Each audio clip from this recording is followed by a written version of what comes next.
What is up, everybody? Welcome back to another episode of the Modern Day Sniper Podcast.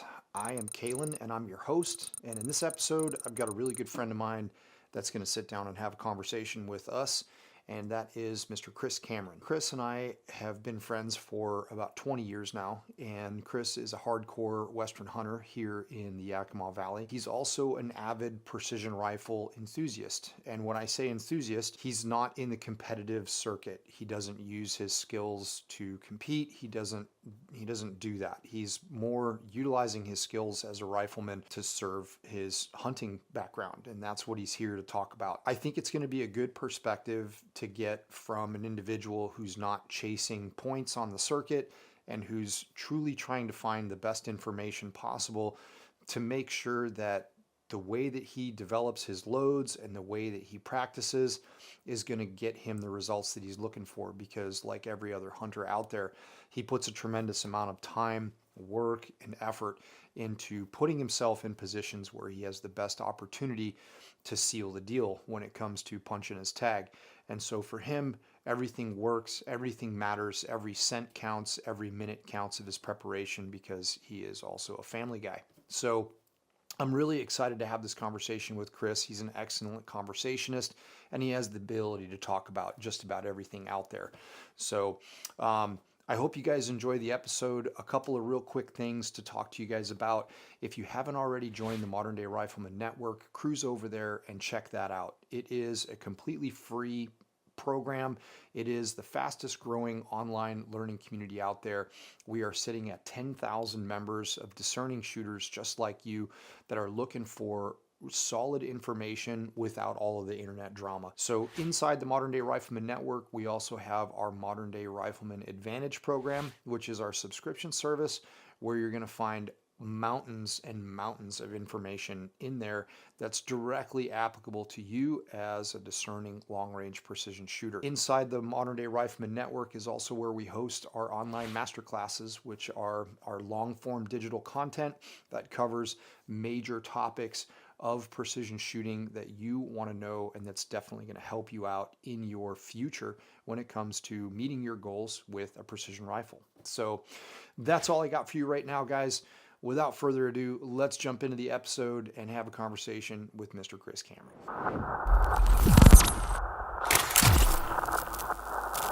So you got notes. I'm a student. I'm a student too. Yeah. I'm a constant student. That's a student of the sport. I think I heard that from you. Student of the game. Stone Glacier did this film, Student of the Game. Not the sport. Well, I think they just used game because it was a headline, or a good title. But it is a sport. I mean, I can't believe that you haven't gotten yourself involved in NRL Hunter yet. I know. I have kids. Yeah, that's true. Yeah, I do a lot of scouting. That's true. And I don't know. Yeah, my dad keeps bothering me about shooting competition and stuff like that. Yeah, because he knows you do well. Well, and plus he wants to spend time with me too. I mean, he's 83. Yeah. So, I mean, there's that coming. So is he still shooting? Oh, yeah. They just got back from Conard Bernhardt Championships over in PL. That's awesome, man. And yeah. He's still shooting silhouette? I don't know this man, right? He gets older. His eyesight gets worse. He goes away from scoped rifles. He's shooting lever action iron sights. Badass. Yeah. He says it's because as he gets older and he can't hold steady, he doesn't want to see the wobble. He didn't want to see the wobble. Damn, dude. So now he's going to iron sights, lever action.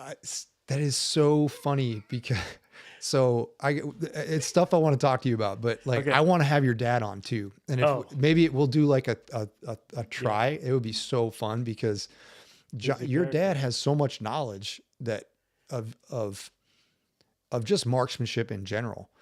And he's, 80, so he's 82. It's a journey. Yeah, he's 82. He'll be 83. Well, he'll be 83 May 1st. So, yeah. Well, and when I first met you guys, I mean, 20? It's been like 20 years now. It has. It's been a long time. It started out with this Marine guy from New York that had only shot turkeys and white-tailed does. We'll get into that story. We'll get to that story because some people have heard it, and it's fucking funny. By the way, I have to be very careful. the last podcast that I did with my buddy Nate, I Okay. swore a lot, and Okay. I got in trouble for it. Oh, you did. Yeah. So we got to So tone. YouTube has We got can- a filter. Well, I mean, it doesn't matter, but then again, like I have had people say, man, I'd really like it if my kids could listen to some of your podcasts, but Yep. you guys cuss a lot. I get And that. so fair enough. I get that. Point Let taken, me know, guys. because I don't even know I know. if I cuss. I can generally turn it on and turn it off, but sometimes it doesn't work. And if I get into a conversation where it's like super animated and stuff, Yeah. it's like the perfect adjective to everything. Exactly.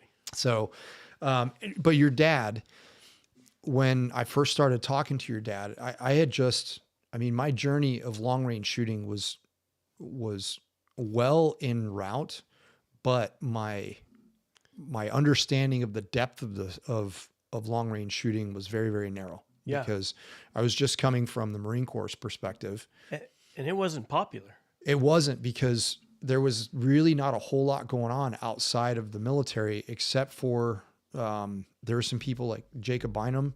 Mm-hmm. Jacob has a picture in his team room of him in 1996. And he's got, he's in front of this big hog that he killed with a 300 Win Mag, and he shot it at 1,500 yards. And he's from Texas, right? So like there was a group of dudes that were doing it, but not very many people were talking about it. So like Terry Cross, the guy who makes that Sentinel stock, he was kind of part of that. Frank Galley and George Gardner. Like Gotcha. those guys were really the George, love that guy. originators. But your dad just opened my eyes to a whole other realm of silhouette shooting, different cartridges. Like I learned a lot from him by just talking to him. Right. And you'll see it's going full circle now, because Saturday at the Rocky Mountain Elk Foundation banquet, I popped my cherry and won a rifle. Did you really? Yes, What did you win? I won a Weatherby Vanguard. Okay. It's got a Leopold scope on it, right? And it's 708. Well, Okay. 7mm odd 8 That's a cool cartridge. was what my dad cut his teeth with in silhouette shooting, because they, of course, 308, God's cartridge, right? Mm-hmm. They don't like that recoil. Yeah. Then they were I get it. chasing this equation of how can we get less recoil but still take the metallic silhouette rams And knock it away over. and knock it over Yeah. at 500 yards or Yeah. 500 meters. Yep. Sorry. Well, and that was, he started to talk about, so when I got out of the Marine Corps and I started to poke around up here in the Northwest in Washington about like, what's the shooting community? Like, where can I get involved? And I hadn't taught anything up here. No. Like I You didn't were do welding. anything. Yeah. I was just a welder. Yeah. And running the shop down there at Pacific CA. And when I would call around, like the ranges that these guys were engaging targets at was beyond. I was like, man, you guys are pushing 308s out at like 1,400 yards. And this guy, Jim the plumber, Okay. he was a dude up in Wenatchee, a very prolific kind of name in the long range shooting sports, pre-PRS type thing. And he ran the club up in Wenatchee. Okay. And I talked to him on the phone, and he's just like, "No, man, we're not shooting 308s anymore. We're shooting 260s." And I was like, "Oh, okay." Right. Point taken. Roger this. So then I was like, 260 Remington. Yep. Let's learn about the 260 Remington. Hey, Taco, my best friend. Yeah. He's still shooting it. Yep. I get it. Shooting I at mean, 260. and the funny thing is that people will complain. They'll just be like, when the 6.5 Creedmoor came out, all the 260 dudes were just like crowing, and they were so upset about it. They were just like, we don't need anything different. Yeah. And it's just like, well, I mean, because the bullets were changing, and as the bullets were changing, the bullets were getting heavier. Yeah. Chamber design had to change. Correct. And so that's where these optimized cartridges came out. And it's still a thing out there where people are like holding on to this with dear life. I mean, they go with what they know, right? Yeah. And if it ain't broke, don't fix it. And Yep. they feel like things are trends for no reason. But what they don't understand, the industry is giving them opportunities now. You know, we have twist rates and barrels that we never had before. Yeah. You know? And I'm not acting like an expert because there's very little I do know. I just know what works. Nah, for man, us. don't give you No, for I'm real, serious. dude. I You just know what know- you're talking about. Well, I mean, I can fall down the same rabbit holes that everybody else can. Yeah. You know, and then you end up by the end of it, after 3 or 4 hours on the internet, you're like, I don't know if I'm any smarter than I was when I started. That's Right. That's very true. So we go to the range, you know, we shoot our own private range and we learn our way. Yeah. And we learn the hard way. Like we go the long way sometimes, you know, because we didn't have the right information.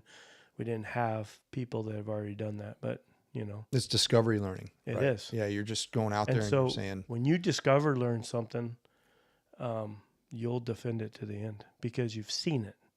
You've seen why, right? When somebody just tells me something, tries to educate me on why we do things a certain way, yeah, I'll give them their credit, but I'm not going to take it to the bank until I see it firsthand. Well, that's a good trait to have because Right. I tell students all the time, I'm like, you know, dogma, we got to fight that. You have to fight that as hard as you can because it only takes a moment for dogma to set in. Like Right. now it's in your brain. And then how long does it take to like dispel dogma? Yeah. It could take generations, right? Depending on, you know, how firmly ingrained it is. I'm of the belief right now, and I'm probably going to piss people off, but I don't care. But the military sniper community is so focused on technology and so focused on gadgets and widgets that it's like, dude, you guys got to take a couple steps back and go back to those legacy skills, because it's like I can see the culture kind of slowly drifting away from that. And you know, unfortunately, our community has been, I'm going to say, temporarily pump the brakes on. Has been officially disbanded by the Marine Corps on the big Marine Corps side, right? There's still snipers in the reconnaissance community, and there's still snipers over on the Special Operations Command at the Raiders. But for conventional forces, they've now turned those platoons into scout platoons, and there's no formal school anymore. And the weapons are still there because, I mean, I can see that the battalion commander is not going to relinquish that equipment. He's going to find a way to continue to use that equipment, but now there's no formal school for it. So it's like a history repeating itself thing. But it's like, there's a vacuum that's going to be created there. And hopefully we don't go backwards quite a ways, right? With that dogmatic thought process. Doesn't sound like the right choice to me. I wasn't so a either. sniper. I didn't go through it. I didn't understand. I just know that Marines are very passionate and protective on knowing to shoot and being a sniper. Yeah, it is. It really was painful for the community. It really, really was. And there's some people out there that have vastly different opinions, some of which are definitely not liked or appreciated. Right. And unfortunately, those opinions that are liked and not appreciated are coming from individuals at very influential positions, like up at the Pentagon level. So like they're in the know and they're talking to these staff officers, they're talking to generals, they're sitting in on briefs, capabilities briefs, and they're getting that scoop straight from the horse's mouth. Right. And so it's an unpopular opinion, but it is not an opinion. It is, unfortunately, it's fact in some ways. But there's also speculation in some areas as to really the root reason of why just like totally, you know, shut it down. Why don't we just do a hard curriculum audit, like a giant course curriculum review board? But then again, those things have been tried in the past, and I personally think that it'll come back.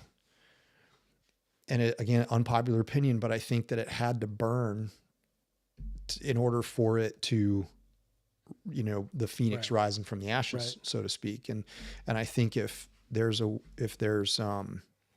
if there's a way to continue to influence that along the way and nurture that along the way, so that there's not a giant vacuum or a gap, we'll have hope at being able to take that new generation and say, let's learn from the lessons of the past. And I mean, that's true in life. I mean, for sure, right? You got to fail in order to make change. Dude, that's absolutely correct. And you have to be able to take that failure in and not make excuses for it. Yep. Because the ego always wants to make the excuse for it and say, come up with all these reasons as to. We did it in wrestling. I mean, there's only you out there, on the mat, and you got to figure out what you did wrong. Things ain't going to change in the future. You keep doing the same thing over. Right. And you're a wrestling coach, yeah? I was a wrestling coach, wrestling official, wrestled on the All-Marine team for a little bit at Quantico. No kidding. Yeah, took it to a level that I found out that I didn't belong at. Oh, okay, got it. Started in Anthony Buddy Lee, was sixth in the Olympics at my weight, and he would destroy me every single day. He would tell me what he was going to do before he did it to me. Ooh, that's tough. Yeah.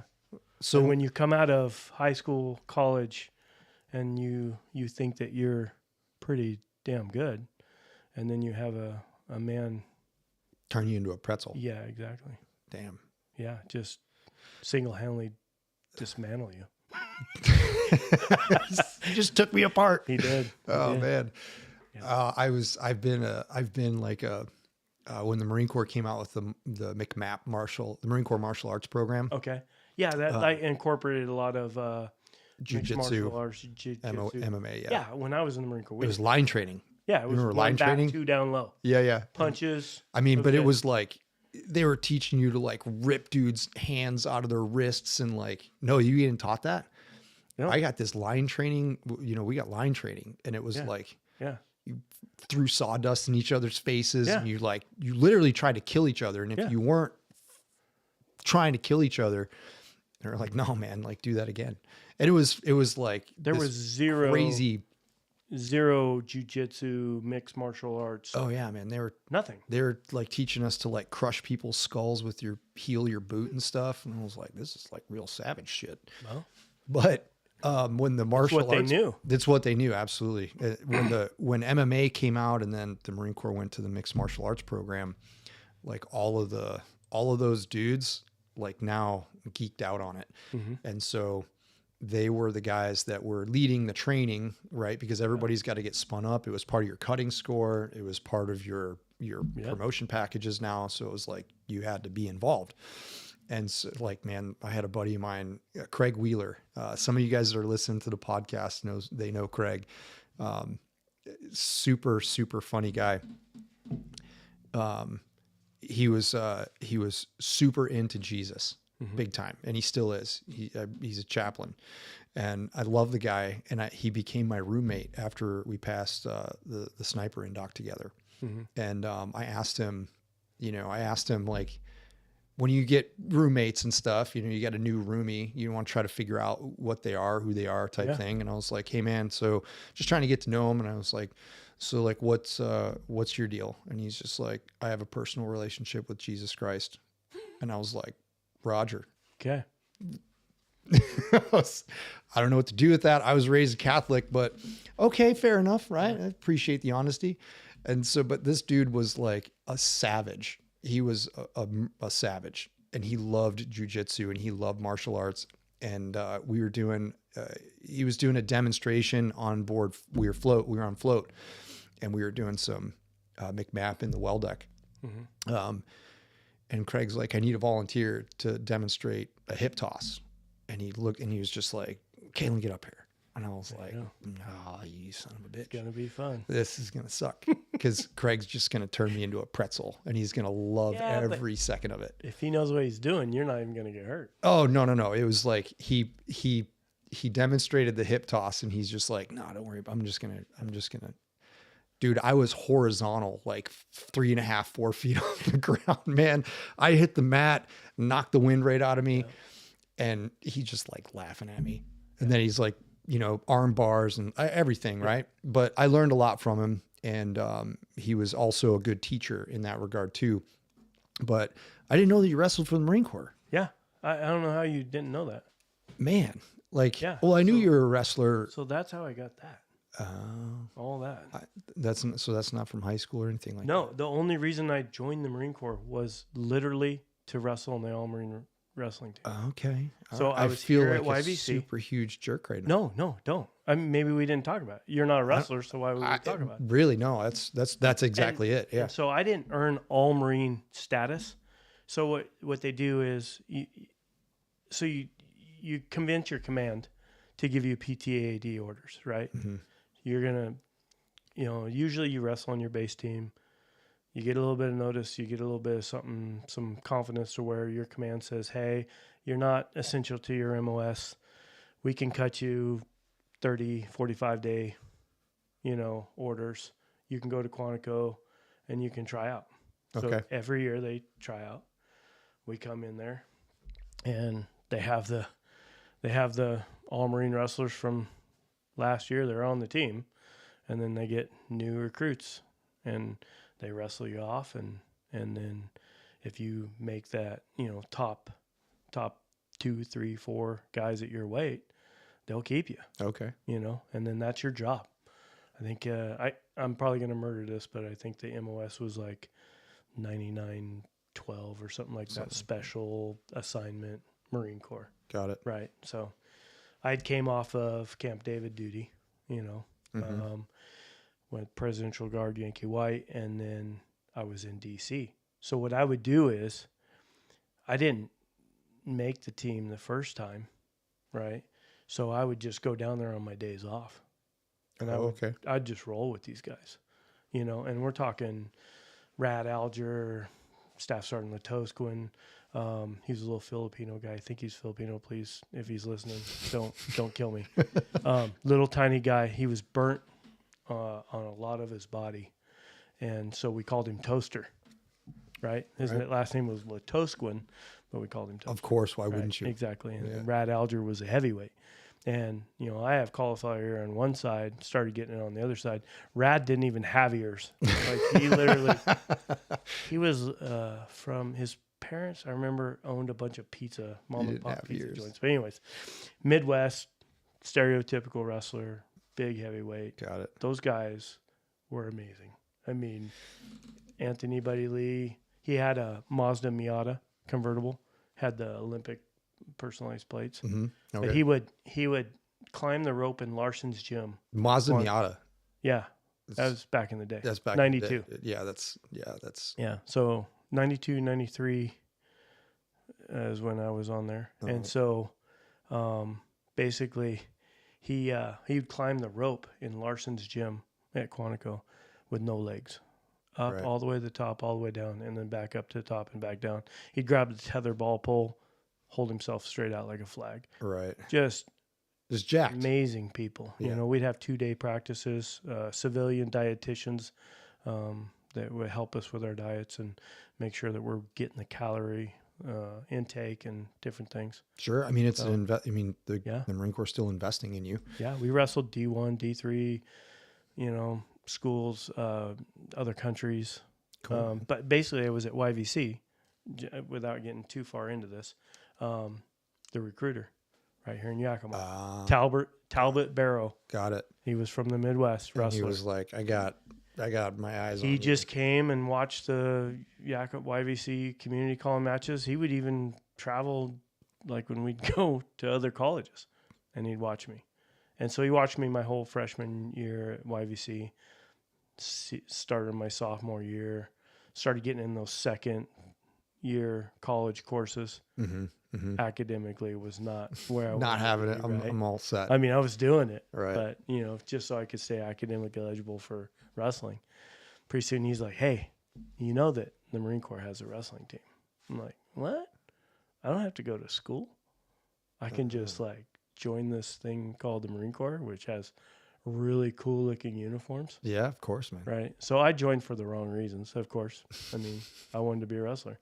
So then he's like, well, you need to be a grunt. You need to be 0311 so that you're not too essential to your MOS.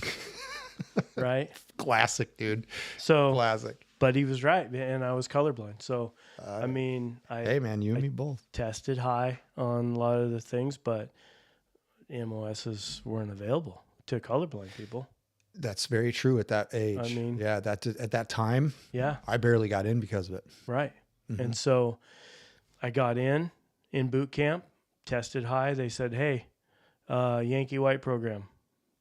Drill instructor came to me in boot camp and said, they want you for Yankee White program. I was like, what is that, drill instructor? And he goes, you want to do it? I'm like, all right. Say yes. So I said yes. I had no idea it had anything to do with the president. I just knew that Yankee White program. All right, cool. So, boom, go to School of Infantry. Back then, it was before the Crucible or all that stuff, right? Mm-hmm. We had SOI, and then we had, what was the thing we went to after you guys boot camp? For all... Oh, MCT. MCT. Yeah, MCT. Yeah, MCT for a month. And then after that went to SOI. Then after that went straight to Chesapeake for security forces. Got it. Okay. And so that you had to do that in order to get on Yankee White. So then you go up to DC and at 8th and I and you wait for your clearance. Well, after your clearance gets done, you go one of two ways. You go to White House Communications Agency or you go to Camp David at the Presidential Retreat. Okay. That's where I went, but soon after that, I got picked up on the wrestling team. I went down there and was able to be basically a practice partner. So I didn't have all Marine honors because I was not like in the top 1 or 2 of my weight class.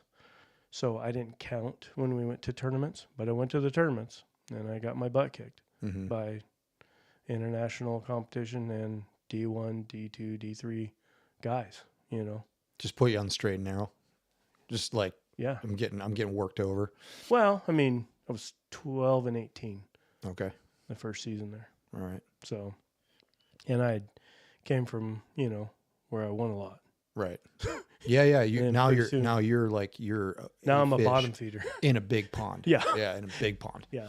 And I think, being 5'10", 135 pounds, I was skinny, not the stereotypical wrestler. Right. Yeah. And you can get away with leverage and not strength and technique for a long time.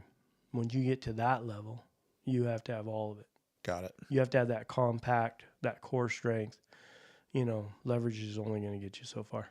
Got it. So makes sense. Yeah. Yeah, right on. Well, thanks for taking me down that trail. That's cool. So when you went to security forces, did you guys get any good training or was that just like... We got good training. You guys got good training now? Yeah. Hurricane Andrew. We went down in a bunker and played spades for 30 hours. Spades, baby. Yeah, exactly. Spades. See paychecks just changing hands. Dude, we had a poker ring on ship. Yeah. It was my first deployment. And I was like super naive, just young. I was like watching these dudes all go into there's like a common area in the berthing area where there's like TV and a few tables and stuff. And these dudes would play cards until, 0-1, 0-2. Mm-hmm. And I didn't realize it at the time, but like those pots were significant from what I came to understand. And I was like, oh shit. So yeah, they were pretty serious. The signals. Oh man. The subtle signles of the cheating. Well, this was poker. On. This was poker. Oh, okay. Yeah. But spades. 100%, dude. Like 100%. So subtle. Yeah, you don't give up your spades partner, man. Little things. No way. Yeah. No way. Yeah. No, exactly. Dude, I have not played spades in a long time. We should play spades. We need to. I'd have to get some remedial training. Yeah, me too. I'd come right back, but me too. We got to teach Cassandra. Yeah. And Erica to play spades. Yep. That would be hysterical. Spades and what's the shot that tastes like licorice? Oh, Fireball? No, the one before that. Oh, Jägermeister. Okay. Those are the two things synonymous Dangerous. In my mind with the Marine Corps. That's synonymous with the Marine Corps for you? For me, that era that I was in, you drank Jägermeister. Right. And you played spades. Yeah, I'm trying to think. What was the... So I was in 91 to 95 When did you go in? 97 to 97. 05. So you just basically picked up. Yeah, just a generation behind you. Yeah, everything was just like, I mean, everybody in my platoon was, well, my sniper platoon, everybody was a cowboy pretty much. Everybody was a redneck from somewhere. Yeah. I was a redneck from New York, and my partner at sniper school was a redneck from Kentucky. I didn't know until I met you that New York had different parts. Right. I just thought it was downtown New York. No. Yeah. I had no idea they had this upstate or whatever. People call it upstate, but it's really western. Okay. So like upstate would be the Catskills, Lake Placid, the Adirondacks. I could live there. No, I'm sorry, not the Catskills. The Catskills are down south. Okay. The Adirondacks. But basically anybody who's out of New York City, everything else is upstate. Yeah. Right. Okay. But Western New York is its own, Western New York. It's more flat. There's a little bit of relief in the terrain, but most of it's flat.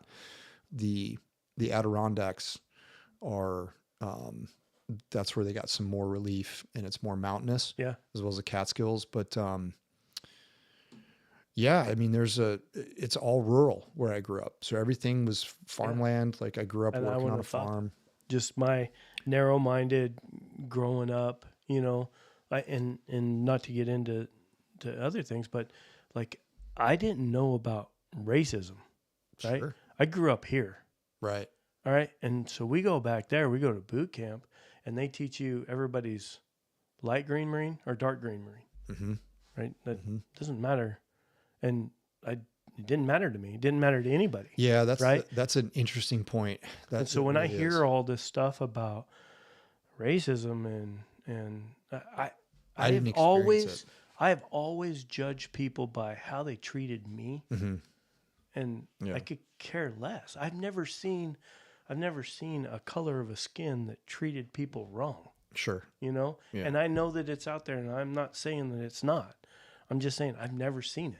Yeah. So when you talk about that subject with me, I don't know what you're talking about. Yeah, I mean, I didn't experience it. I didn't experience it in the Marine Corps either. Yeah, the Marine Corps is very against that. Yeah, it wasn't a thing. At least at that time. No, it really wasn't. Yeah.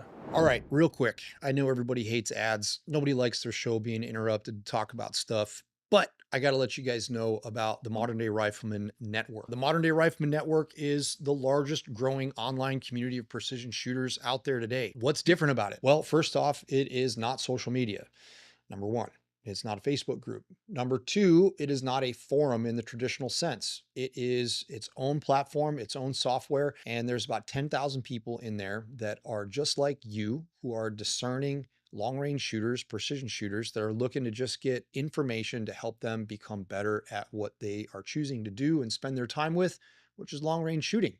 So if you're interested in that kind of group and that kind of community, it really is super unique. And I can't really explain it too much more than just saying, hey man, if you haven't gone over there, check it out, see what we have built, and see what's going on inside there. There is a tremendous amount of free information available to you that's really easily searchable.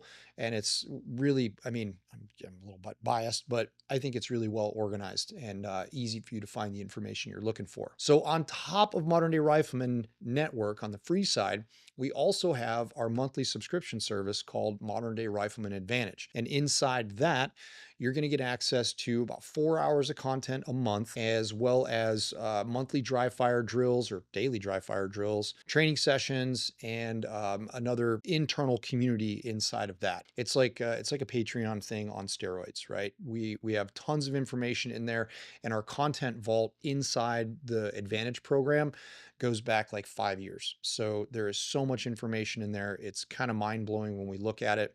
But we're just going to keep going forward and keep adding to it. You've got a tremendous benefit in there. On top of that, if you're a professional sniper and you are looking to get more information, because let's face it, your department, your unit, your agency, whatever it is, they're not going to be doing that for you. That's on you, because you are the volunteer. we have created a tremendous amount of resources in there for our professional users because those are my roots. That's where I cut my teeth in this community, is in the sniper community. And I understand that it's difficult to find information, and a lot of it is on you. Well, the majority of it's on you to continue to source it. Modern Day Sniper Pro, you get access to sniper specific stuff, content. You get sniper specific live question and answer sessions every month, lessons that are directly applicable to professional snipers, as well as you also get access to all the Modern Day Rifleman Advantage content too. So it's kind of like a twofer. Make sure you guys go check that out. We have discounts available for our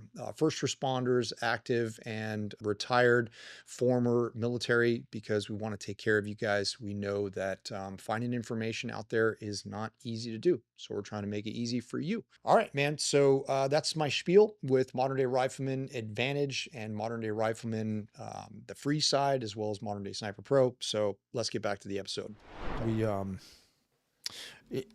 Growing up in rural Western New York, I went back and hunted there last fall, which was cool to go back and kind of experience that. Yeah, again. You've been taking Luke back there too. I took him back. Right. Took him back last winter. Right. Yeah, or the winter before last. We haven't gone hunting yet, but I really do want to. I want to take him back and say, Right. This is like, you've been out here, but this is what it's like to hunt here. Yeah. And Well, he sees your roots too. yeah, absolutely. And it's different. You know what I mean? We're all a product of what we've been exposed to. Exactly. We Yeah. absolutely are. Yeah. And you're the sum of the 5 people you hang around the most. Yeah. So Oh, okay. yeah, pretty much. I mean, Yeah. generally speaking, Oh, that's scary. you're right. It can be scary. I mean, I like all the people I hang out with, but it's a good point that it brings you back to going, yeah. I mean,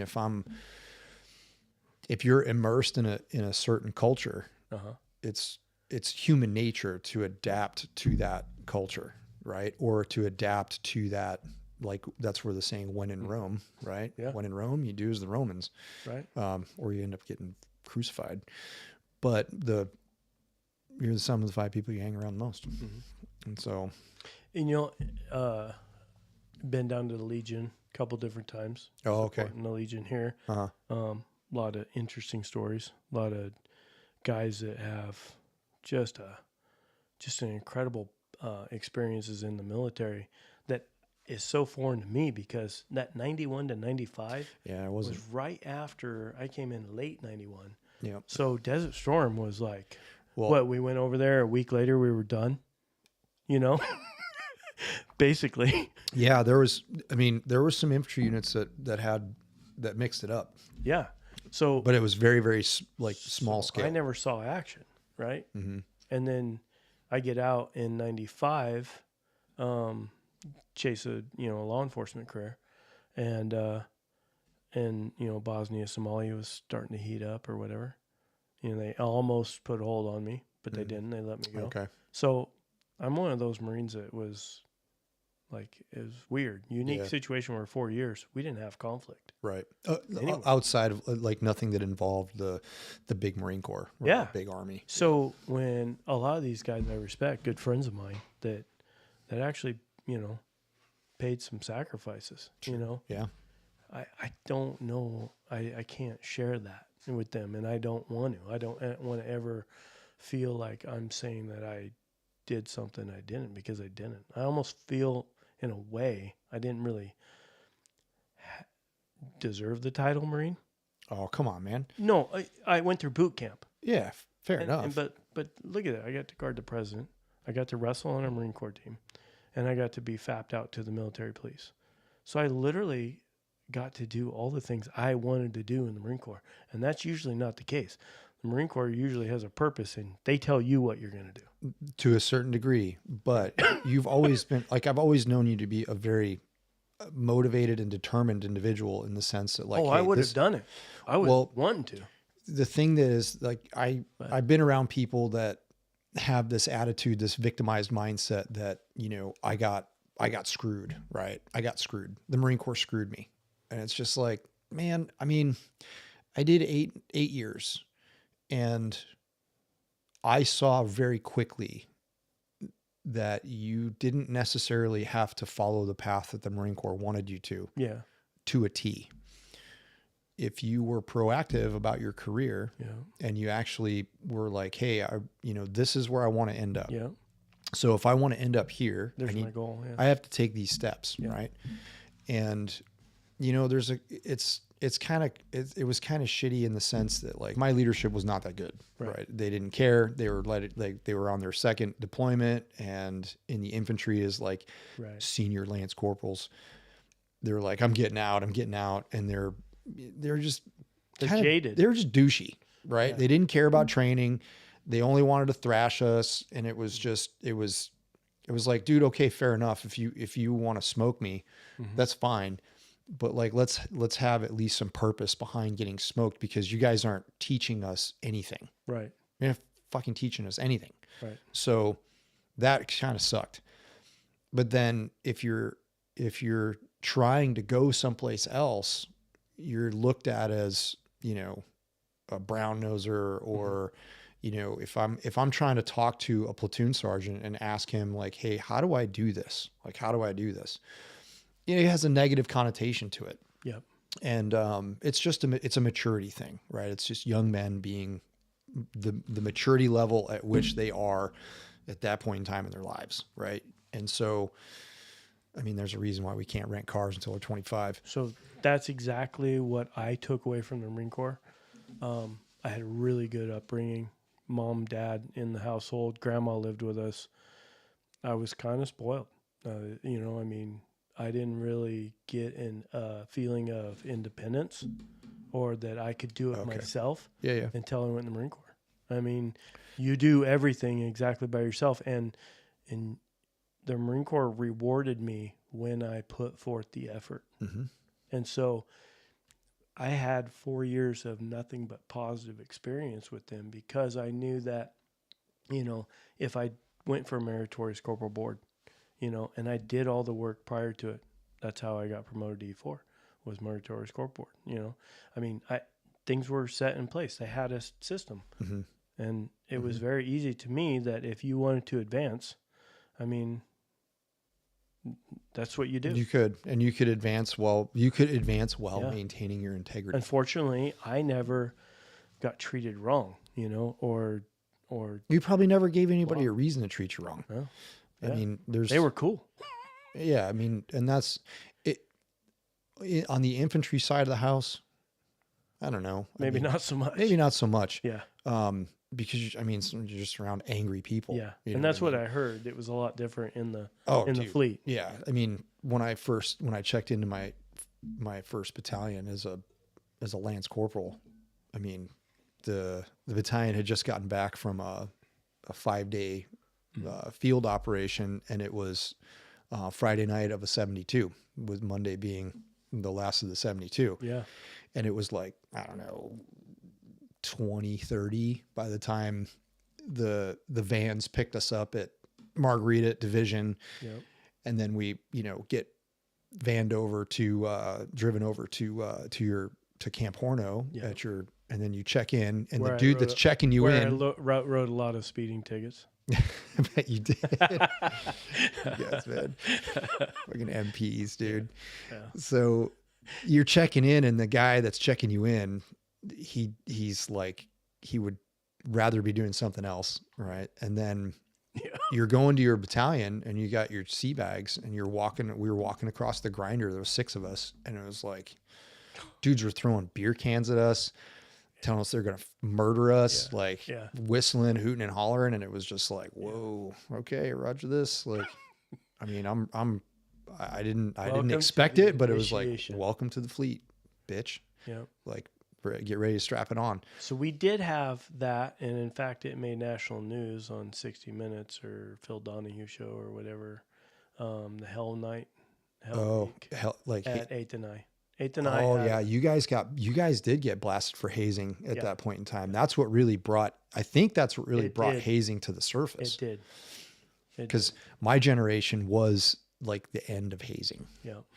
And so and there's a difference between training and hazing, 100%. Mm-hmm. And that's like where I was striving to go to organizations in units that were more about Right. like ridiculously difficult training. If you make the training, if you do your homework and you do your curriculum development and you see what the end goal is, like, hey, what do we want these people to be able to do at the end of this? Well, then we just, we backtrack and we say, okay, well, we need to enable them to get here. So how do we enable them to get here? Well, there's this step, this process that we're going to take. And if the training if the end state is difficult enough to achieve, everything, all of the enabling things that you have to do to get there, you don't have to haze anyone. The training should be hard enough as it is, right? Correct. And so, I saw it firsthand, right? And so I can speak to it. Some people didn't see it. At 8th and I, you have the silent drill team. yeah, Very, very prideful. well-known organization for sure, but like world-renowned. The body bearers for the funeral details, right? And then you had the presidential sport Yankee White Guard. So those are the three. They're there. Oh, and the Marine Corps band. They're there at 8th and I, right? Mm-hmm. You have all the top generals in their housing quarters. And so Hell Week is just that. It's you're treated like the bottom of scum. And there's reasons for it. And I see what it is. It's a feeling of belonging. Everybody wanted to go through that. It even though it sucked, you wanted to have that rite of passage, right? And also the things that they're doing to you, if they can't break you, then if you're a prisoner of war, no, I don't know. I wasn't over on the other side of the pond, and I was never a prisoner of war, and I was never around the enemy. But from what I could understand, if they're going to try to break you, they're going to try to get you to talk, they're going to treat you not like you want to be treated. Yeah, and it's from right. Yeah, no, and it's not a good. It's suboptimal at best. If you can keep your composure and you can keep your thoughts inside and not go crazy, and keep hope, and make it through that mentally, then you're just stronger and you're a better person in my mind. Now, is it necessary? No, it's not. Like you said, if you can reach the same objectives, but yeah, I get and that's that rite of passage, the protection of the badge, that sort of thing. Yeah. And what happened there at 8th and I, basically 2 Marines, there were substandard Marines in a lot of different areas, used that as a reason why they became substandard. Yeah. Now, whether or not that's true or not, I don't know. But they blamed the hazing for the Marine product that they became. And so then they outed a bunch of people. So who ordered the code red? Yeah. They had videotapes. Oh, yeah. They released it to the press. Yeah. And that'll do it. Yeah. And so a lot of Marines were upset that badge of honor or that thing, just like shellback, right? Oh, yeah. Across the equator, that kind of stuff. Yep. And mine was aside from the shillelaghs, mine was pretty legit. We ended up being Goldens because we did like the date line and the date line and the equator at the same time. Oh, so we were. So that's a whole nother level. That's a whole nother level, apparently. I didn't even know. I don't know either, but I mean, it was legit. We had a legit WOG day, and again, like that rite of passage that you're talking about. Right. I mean, I remember looking through my uncle's float books, right? When he deployed, he was on board. Dude, he was on board the same ship in my amphibious ready group in 1971. How is that even? Dude, the Navy keeps ships around forever, apparently. Right? So, yeah, I'm telling him, I'm going on a Westpac, and he was like, oh yeah, what boats are in your ARG? And I was like, I'm going to be on the Boxer. That's LHD 4, and then I go LPD 7. And he finished he's like, the Cleveland. And I was like, how'd you know about the Cleveland? He was like, I floated on the Cleveland in 1971. Crazy. And so then I remember looking through his float books, and there was a picture of him during his WOG bay, and he had a I mean, that was back when. How cool is that for you? Oh, it was badass. You know, It was super cool. It's like a continuation of the heritage, right? And so the Navy guys in his book, they all had beards. It was back in the when you could have beards in the Navy. Yeah. And there's a picture of him at his WOG day, like he's got a dog collar on with a leash, and he's like literally covered in lard because he just got the cherry out of the fat man's belly button. Like the butterball effect, man. I got it all. It was a great experience, but the rite of passage thing, I think, is the important part about all of that stuff. Yeah. And I'm glad you brought that up, because that's something that, I've got a teenage boy, Cass's sons are helping us out a lot more, and they didn't have the same upbringing that you and I had with that. And, taking other people along on trips that are physically demanding and very difficult. Not only are they it's physical, but it's also a mental challenge. Right. And, I mean, you're seeing it firsthand with Luke in the backcountry. Oh, absolutely. He's a little machine, and he just wants to go, and he wants to see what's around that next corner. He wants to see what's around that next bend. And I can see that he's got that spark. But as a father, how awesome is that to know that when he's faced with adversity, right? He's faced with stuff in the backcountry that happens. Right. All of a sudden, unexpected, that he's not going to panic. Right. Mm-hmm. He's going to work through the situation. Because I want him to be like, it's important to be exposed to those situations under control, right? When you have somebody with you that has done this before, as a guide, like that's it. Like that, the pass to pass that we did last year, we ran into snow halfway through, like at mile 15. Yeah. And for the next 15 miles, it was just like slogging through snow, and his feet, everybody's feet's soaking wet from the time you come out of your tent in the morning until, you're done for the day. And he did fantastic. And there's a couple of times where he got a little pissy about things like having to crawl over logs with his pack on and stuff. And you're never going to be happy 24/7 in the backcountry. No way. And if you are, you're like, I don't know what you're doing. Yeah. And maybe this is a good time to segue into the story of how we met. Sure. Absolutely. Man. Yeah. Perfect. Let's do it. I mean, it's perfect. I have to tell the I've told it before, so I want to hear your point of view. Okay. All right. So, I like seeing people experience something that I think is very important to me. Yeah, right? For sure. So, with you having your background, right? Mm-hmm. First of all, you're a Marine, so I knew you could deal with it, right? Because the backcountry is demanding. It is. It's very demanding. It's not easy. Whether or not that trip or other trips were demanding for us, it doesn't matter. All it matters is that when you're in the high country, right? Whether or not be 12,000 feet in Colorado or 8,000 feet in our situation here in Washington, things happen. Weather comes in. You can't even find something flat enough to put a tent. Yep. Right? Mm-hmm. Water. Just this basic essential thing of water.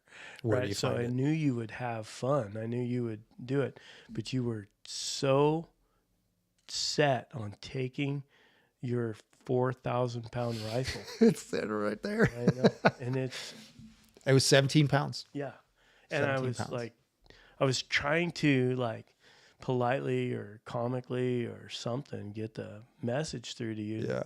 You're not going to want to take that. But then I wasn't a sniper. I wasn't overseas. I didn't know learning. What you went through. I'm still learning. And I was like, well, hey, maybe this guy's used to just packing a 17-pound rifle. 20. Yeah, it's crazy. Yeah. So we go up there, and there's other things I want to talk about the trip, but the end scenario was you said you would never take that. I would never do that again. Back in that backcountry again. I would never carry the pack that I carried up there again. I would never carry that rifle up there again. Now, don't get me wrong. If I had to, of course I would, but suboptimal. Right. Again, very, very not good. What a trip. We had found a place in the backcountry here in central Washington, and there was a buck up there that we had scouted throughout the season. I picked him up in I want to say June. You could tell he was going to be something special, and we named him Bushes. This buck loved to hide out in the shadows of these big slide alder bushes. Yeah. Right. And it was hard to get an idea really what he was. Is he going to be a 180? Is he going to be something even more special than that? Mm-hmm. And everyone knows in Washington, if you get over a 3-point, you better start thinking about whether or not you're going to fill your tag. Absolutely. Right. Well, it's this tough buck, pickings out there. Yeah, this buck was, and this was before everybody started posting everything on Facebook, and before people got popular with hunting in the backcountry. I mean, there was only a few people doing it. Yeah. We had Dan and Diane. Mm-hmm. They were hunting that one side, and then Alex with the goats. He was the one pushing out to. Yep. That was the first time I saw a guy with goats. Yeah, exactly. And so, long story short, we take you up there, and sure enough, opening day, we get faced with your buck. Well, that was hilarious. It was 100%. We hear this thrashing going on. 2 bucks sparring, getting hard horned and starting to feel their oats, and so we peek over this cliff. We had this place called the Perch, right? Yeah. You remember the Perch? And, yeah. And so we push out to one little side of it, and you're looking at it, and we finally find this buck that you end up shooting. Well, it's our spot. You give the courtesy of, it's our spot. We've been doing it. So we get the order usually is whoever it's the sees pecking it. order. Yeah. Whoever sees it gets to make the decision. That's usually what we do. But on that day, it was originally about your dad. Yes. Yeah. We wanted trying to get your dad to shoot a mature next level mule deer. Yeah. Taco and I were checked out. We were 100% only shooting bushes. It didn't matter if we were going to be there 9 days, the whole whatever. Mm-hmm. It was only bushes for me, because I knew that if I shot anything else, and there was several bucks in that basin, mm-hmm. that we're either going to spook things out or I'm not going to have a chance at bushes. It's not that big, right? It's not that big. You get a chance in Washington for a full 28-inch, 24, 26 tall, 4x4 with eye guards and deep forks. It's a great buck. I mean, yeah. You shoot that buck. Yeah, you shoot Colorado. that buck. Yep. Absolutely, yeah. You shoot that buck in probably Wyoming. Right. Yeah. So. I mean, we think he was around 190. We finally got a good look at him prior to you going up there, and there was no doubt in my mind. Obviously, because that day we were tested, and none of us even faltered. Mm-hmm. Taco and I didn't. We were like, yeah, we're out. Yep. And you shot That's a stud. That's a stud. Well, the funny part about that was we didn't know how much of a stud he really was. No idea. Right. It was and then over the course of the years, right? That was when I first started backcountry hunting. You're one of my backcountry hunting mentors. You along with Luke, and I've learned a lot from both of you guys, and that's being able to watch how it's done. And then having your own confidence to be able to go find your own spot and look for things. And that's how you learn that stuff. Right. And you're not going to learn it. Like we have hunters, like we have people that late adult onset hunters, they're like, it's the social media stuff. It's the things. And they're like, I want to go do this. Yeah. And if you don't have someone to take you and do that, you don't really know what's possible. You have no idea what's possible. Right. And it's like, it's this daunting thing. Mm-hmm. But your dad was supposed to shoot that deer, and so Taco and I are out. Dad's up. He's fiddle farting around trying to figure out. He is really on the fence. He was on the fence. He was like, oh, should I? And it was so funny too. He kept asking me, and then I'm like, Dad, that's a beautiful buck. I wanted my dad to shoot him. Right.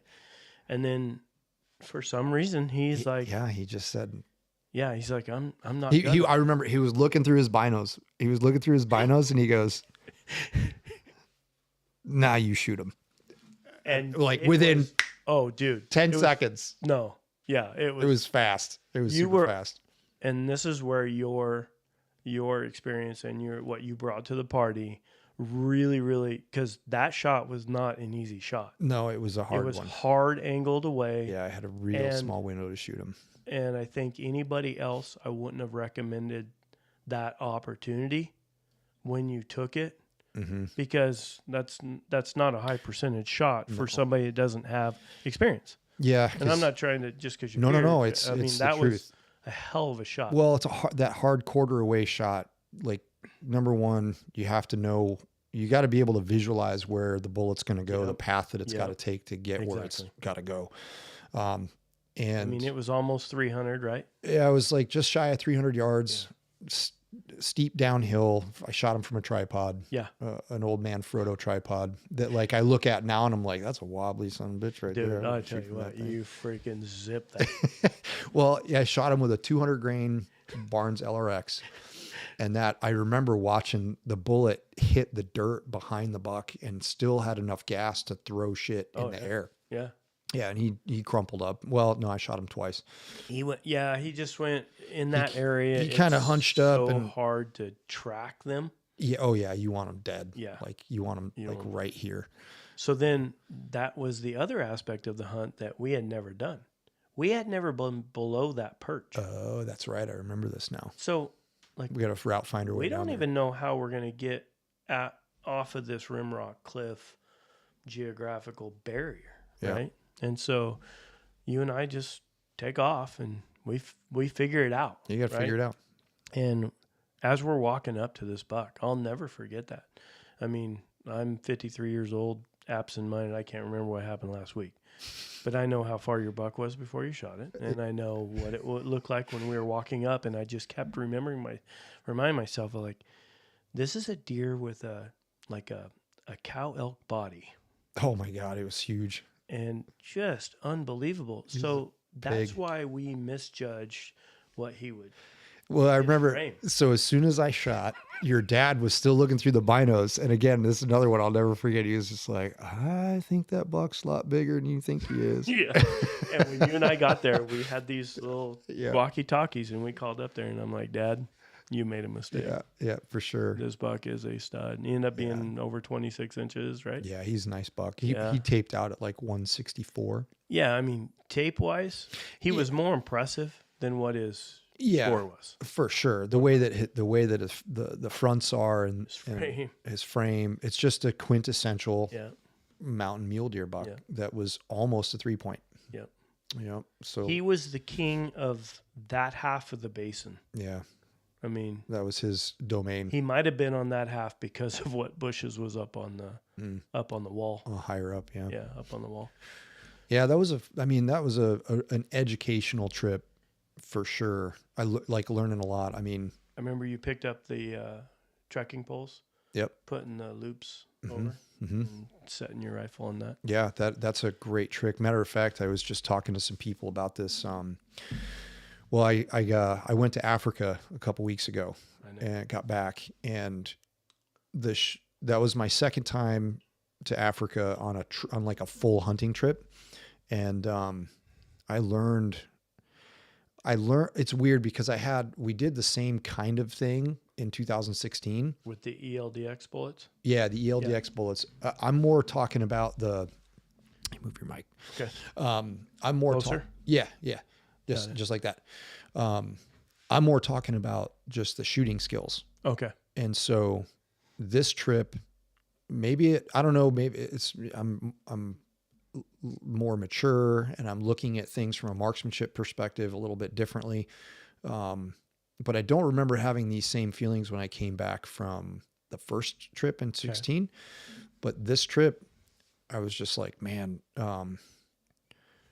we carry a lot of shit. You know what I mean? We carry a lot of stuff. And when you watch the PHs do their thing, they are minimalistic to their core. Like, right. They jump off the truck with a set of shooting sticks. Yeah. Binos on like just a simple strap sideways under their armpit. So weird. And all they do is they grab it and do this. Yeah. And then they put it right back. Some of the guys have rangefinders in their binos. Some of the guys don't. Yeah. And so most of them are shooting, most of them, the weapon of choice over there, the cartridge of choice is usually a 375 for plains game. And a lot of guys, there's another dude over there who was very knowledgeable on cartridges, and he was talking about 6BRA and stuff. And so, oh, hell yeah. What do we got? What is that? 375 H&H. I need my glasses. I brought it for you. Did you? 375 H&H. I want one. I want to build one. Not to go off of your thing, but there it is. Oh. That is the bullet that Rick, Taco, and Drew and we are going on a dedicated coyote hunt With 375. with 375 H&Hs. We do have one guy with a 338 Win Mag, but Savage. we are going to have some That's savage, dude. video. That's a 350 grain Sierra Match King. They were on closeout because it's so hard to load this in this casing without getting past the ogive. Yeah, yeah. So I just recently had my 375 H&H gunsmithed out to a Wyatt box so that it accommodates this 350 grain. Oh, right on. That's badass, man. Hey, Is real this quick. the same? Is this is the parent case for this, or is this the parent case for the 300 Win Mag? I don't believe so. Yeah, okay. It looks like it's more. It looks like it's got a deeper taper to it. Yeah. All I know is that when you shoot the 350 grain bullets in this case, the suggested powder, you will never guess. What is it? Varget. It's a heavy bullet. Yeah. Yeah. It takes up so much case capacity Yeah. that you cannot put 4350. You can't put It's too fast. any of the Or it's slower too burning slow. powder. Yeah, you're getting Right. pressure out. So yeah, you end up not getting enough. So Varget, literally 52 grains of Varget. Hey, man. Yeah. Cool. The only reason I brought that for you is because I recently built that 375 H&H because my dad, What'd you build it on? Well, it's a Winchester Mile 70. Okay. All Right. It was made the year I graduated high school. Okay. That's why I picked it up. A little bit of sentimental value. Plus my dad, I have all stainless synthetic carbon fiber stocks, right? Yeah. My dad, he is wood stock done guy. wood stocks all his life. He's been refinishing wood stocks. Everybody in this valley has a gun that my dad has refinished a stock on. Okay. I didn't have a wood stock. So this gun had a wood stock. We sanded it all down. Dad did the whole Nice. deal. And so now I have a rifle that whenever, he's no longer with us, now I'm going to have that wooden stock refinished by him. That's awesome, So. man. That's really, really cool. In a cartridge that I literally have no reason to even know. That's a thump, dude. That is a thumper. Yeah, because reading just preliminary on this, 260 to 270 grain bullets are what they're wanting now instead of the 300 grain. What's the reasoning behind that? Because the increased velocity actually gives them more, More expansion. and they give them more energy. Yeah. Okay. I mean, So Fair. once again, here we are, bullet selection nowadays way different. that wasn't available Yeah. back then. 100%. Because the 375, I believe, was most popular bullet was 300 grain. Mm, yep. And So the minimalistic approach, I liked it because, okay, so yeah, back to well, Africa. and they would jump off the truck. They'd have a rifle. They'd have, like this. They'd have a little belt bandolier of maybe 6-8 cartridges, no water. I watch it all the time, and it just blows my mind. They go right, and I'm thinking about like the last NRL hunter match that I shot. It's been a while, but tripods and bags and stuff, and so I was like, dude, most of the animals that we shot or that I was part of, on the plains side where we were for the first few days, 4 or 5 days, it was like thick bush. Everything's got a thorn on it, and you're only going to shoot from the standing position because that's the height that you have to get over the bush, right? So you have a bunch of back and forth because the rifle's like centered.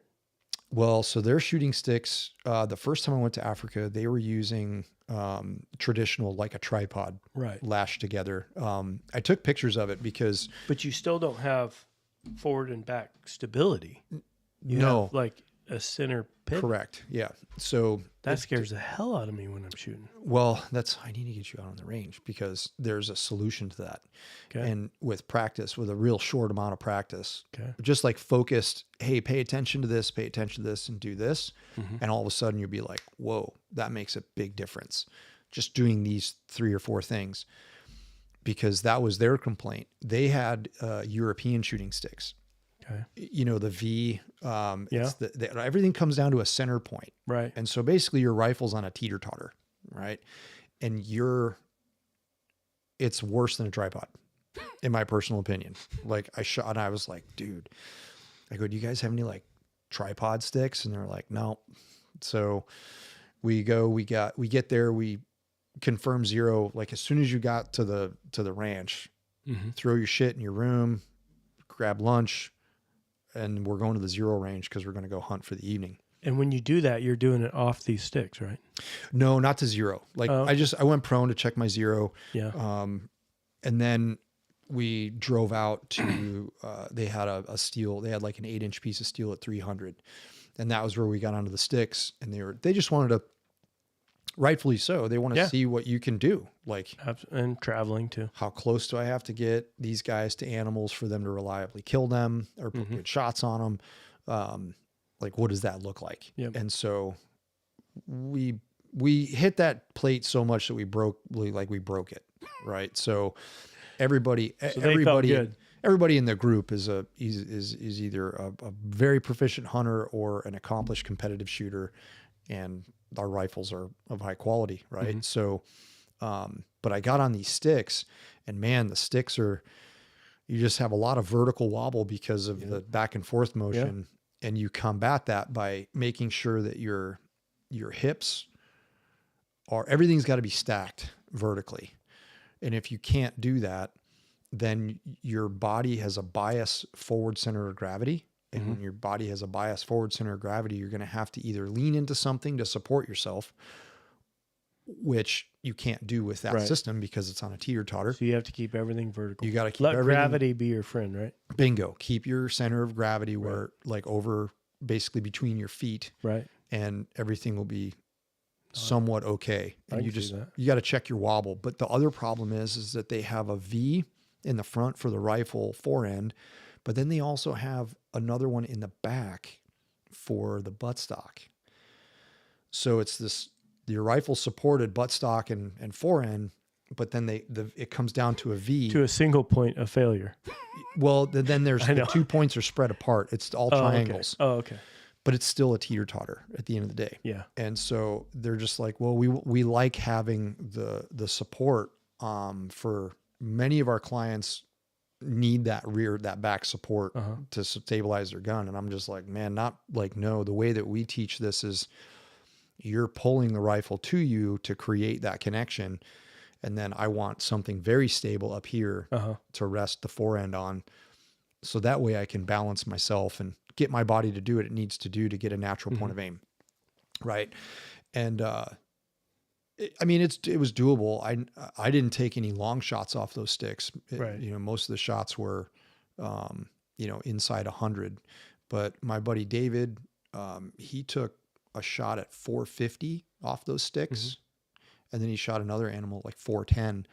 And I mean, he's a great shooter, and he stacked the bullets where they needed to go.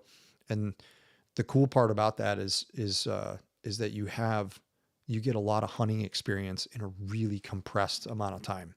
You're doing like, well, yeah, because you're killing so many animals. Yeah, dude. It's like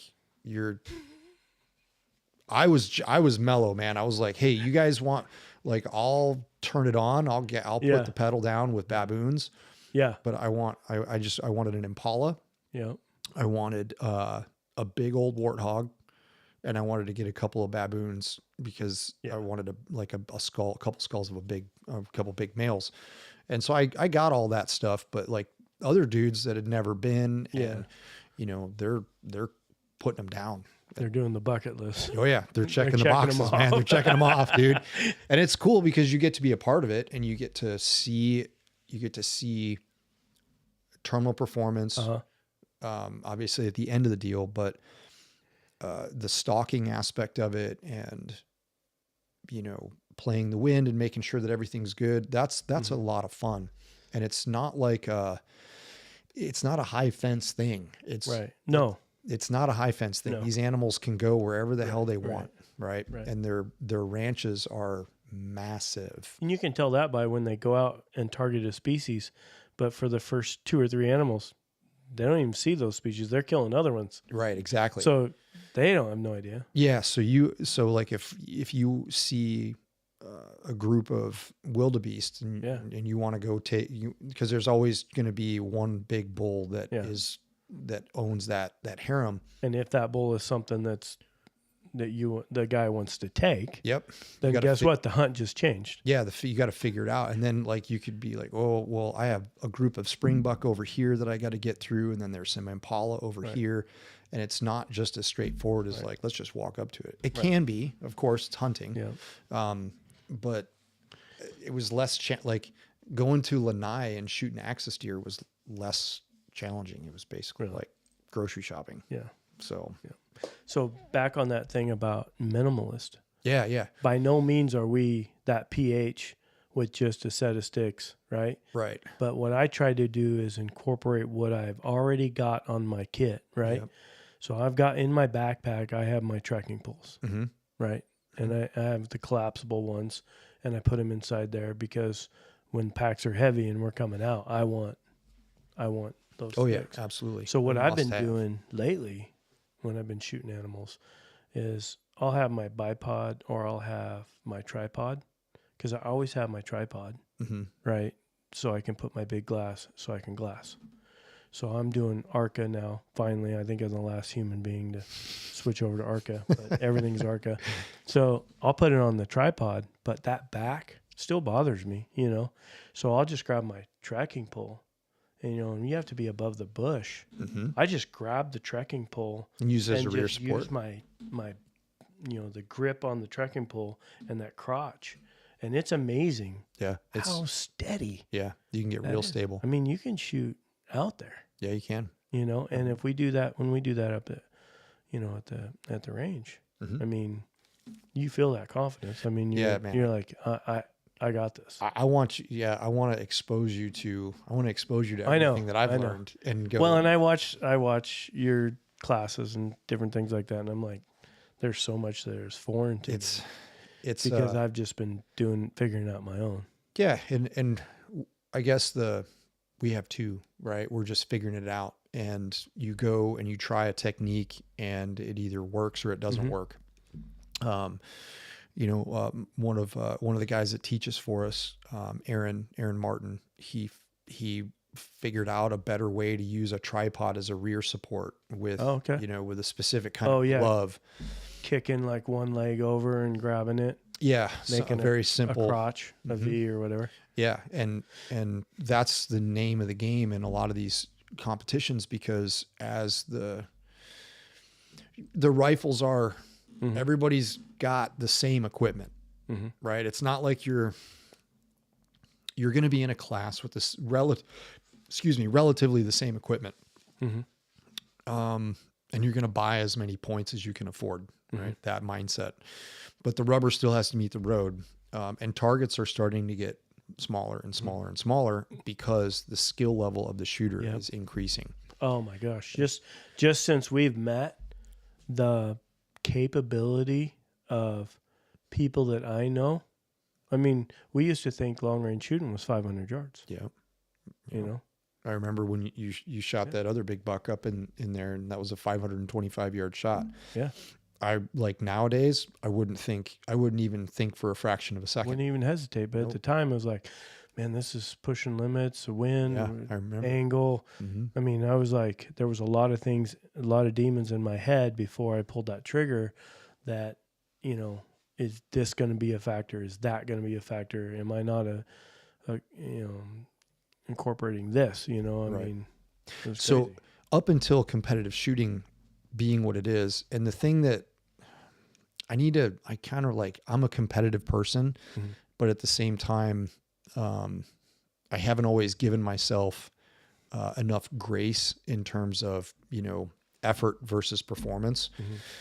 And the level and skill of shooters has reached the point where if you do want to be at the upper echelon, you have to train. Right. It's not like you can go and be like, I didn't shoot a match for 6 or 7 months and pick up a rifle and go to a national level event and expect to do well. It's just not going to happen, because targets are really small and the skill level has grown exponentially. Yeah.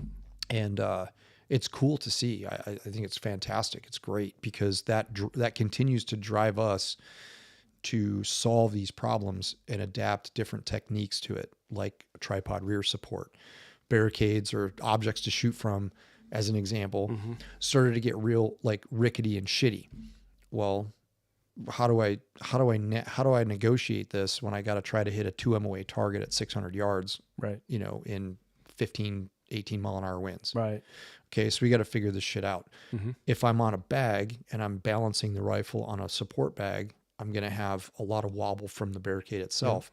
And so what dudes eventually figured out was, if I pull the rifle farther back on the forend and support it with a longer lever, and then I just use a tripod to support the rear of the gun here, dude, this is like as solid as prone shooting. It is. And then specific bags that would mount to Arca rails for that particular technique were developed. And I've got a tripod from really Rite stuff that was developed specifically with inverted legs and only one section to facilitate that. There you go. So it's driving, innovation. And it's like precision rifle series, I would say, is like the F1 of racing, right? It's like, that's the upper echelon. And, believe it or not though, like the most proficient shooters, there's a guy here in Washington State, his name's Nick Godarzi, phenomenal shooter.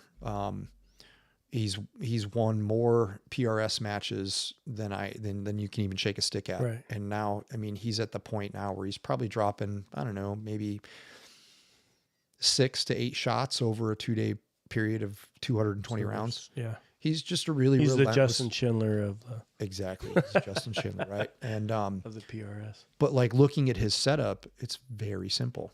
Yeah. He shoots like he shot the same cartridge bullet powder combination for years and years and years, and he doesn't deviate from it.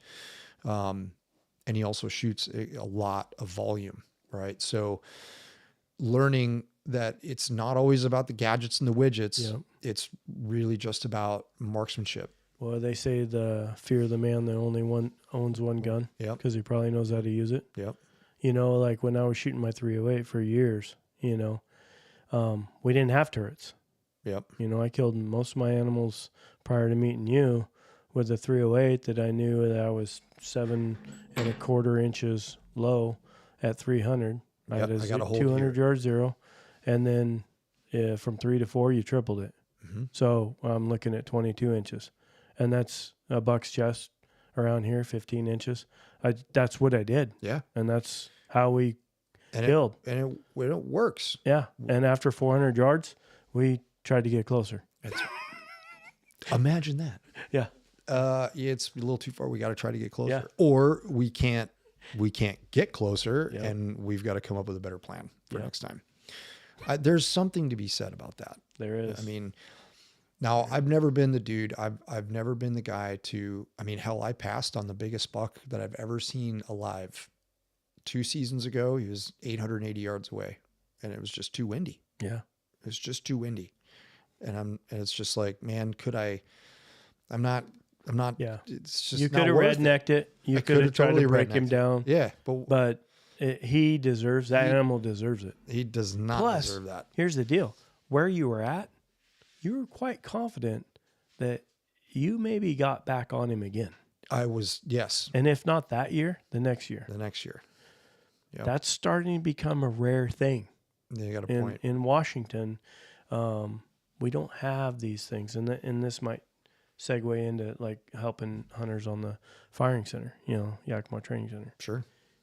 People always ask me, why are you taking people to your spots? All right. They're going to find them out anyways. Nowadays, Oh, yeah. there's very little secrets left. There's Right. not. If you have a secret left, keep it to, in your back pocket. But if it's something that everybody high profile and everybody knows about, you might as well be involved in the fun. Fair enough. You know, guys draw a tag. Your buddy last year. Yep. Remember with the elk? Yep. You told me, you say, hey, solid dude, might need some help. Can you at least just kind of put him in the right spot to scout?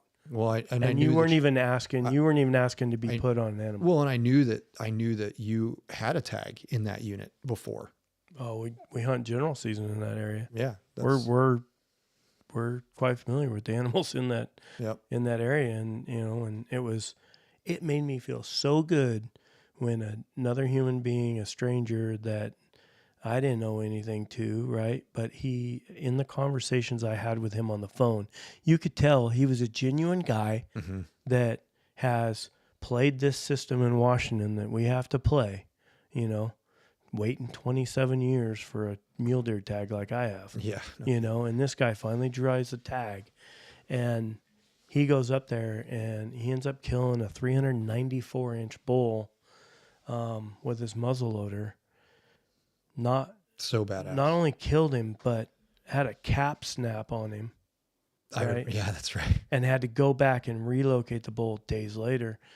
And when he sent me the text, he's like, hey, thanks so much. We killed him in Chris and Curtis's bedroom, elk bedroom. That was the waypoint you sent me. And I'm like, right.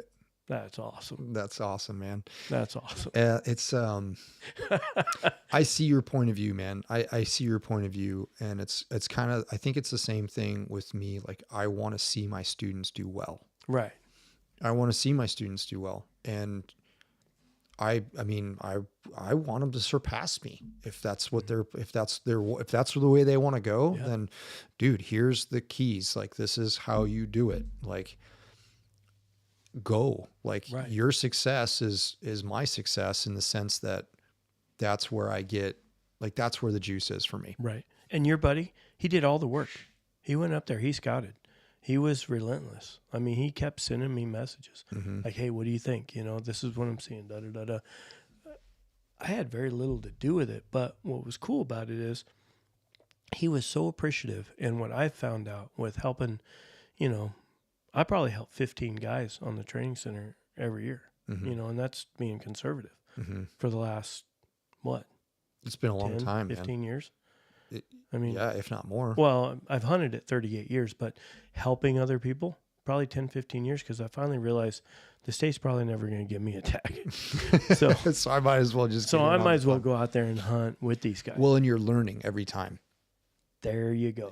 That's what it is. Dude, I don't care about tagging along. These people are so appreciative that even though you're taking them to spots and showing them what's worked for you, they actually don't tell other people. I have not had, I've been burned twice in probably 15 years. Right?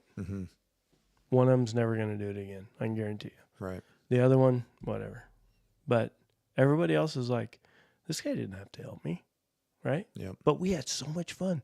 When you see 40 and 50-year-old men, their chin quivering because the animal just hit the ground. Like, it was so emotional, Yeah. Yeah. It's crazy. People, it's a culture thing that you grow, like, if you grow up with, like, you understand the meaning behind that. And, like even bringing the rite of passage thing back into the mix, or full circle, that's a very important part of that whole rite of passage thing. Yeah. It's a big part of it. We've had this conversation many times, even in our household, about rites of passage and how important that is. And we don't have it anymore. Like, cultures of the past, they had a very specific process of rites of passage. Right. And now it's kind of almost been maybe even a negative aspect of society. Society looks at it and says, that's terrible. Like, or, it's the emasculation of society. Right. It's almost like it's frowned upon against tradition. But yeah, absolutely. It's almost like it's trying to be broken from tradition. But the thing is, it's in your DNA, man. Like, it's part of of us as human beings. And you can't, like, young men want to have that. They want to, whether it's conscious or subconscious, it still exists. And if it's conscious, it means that the subconscious is brought to your awareness, and you're like, oh shit, like I need this to be, I talked to, we just talked to my buddy Nate on a podcast. We touched on this a little bit.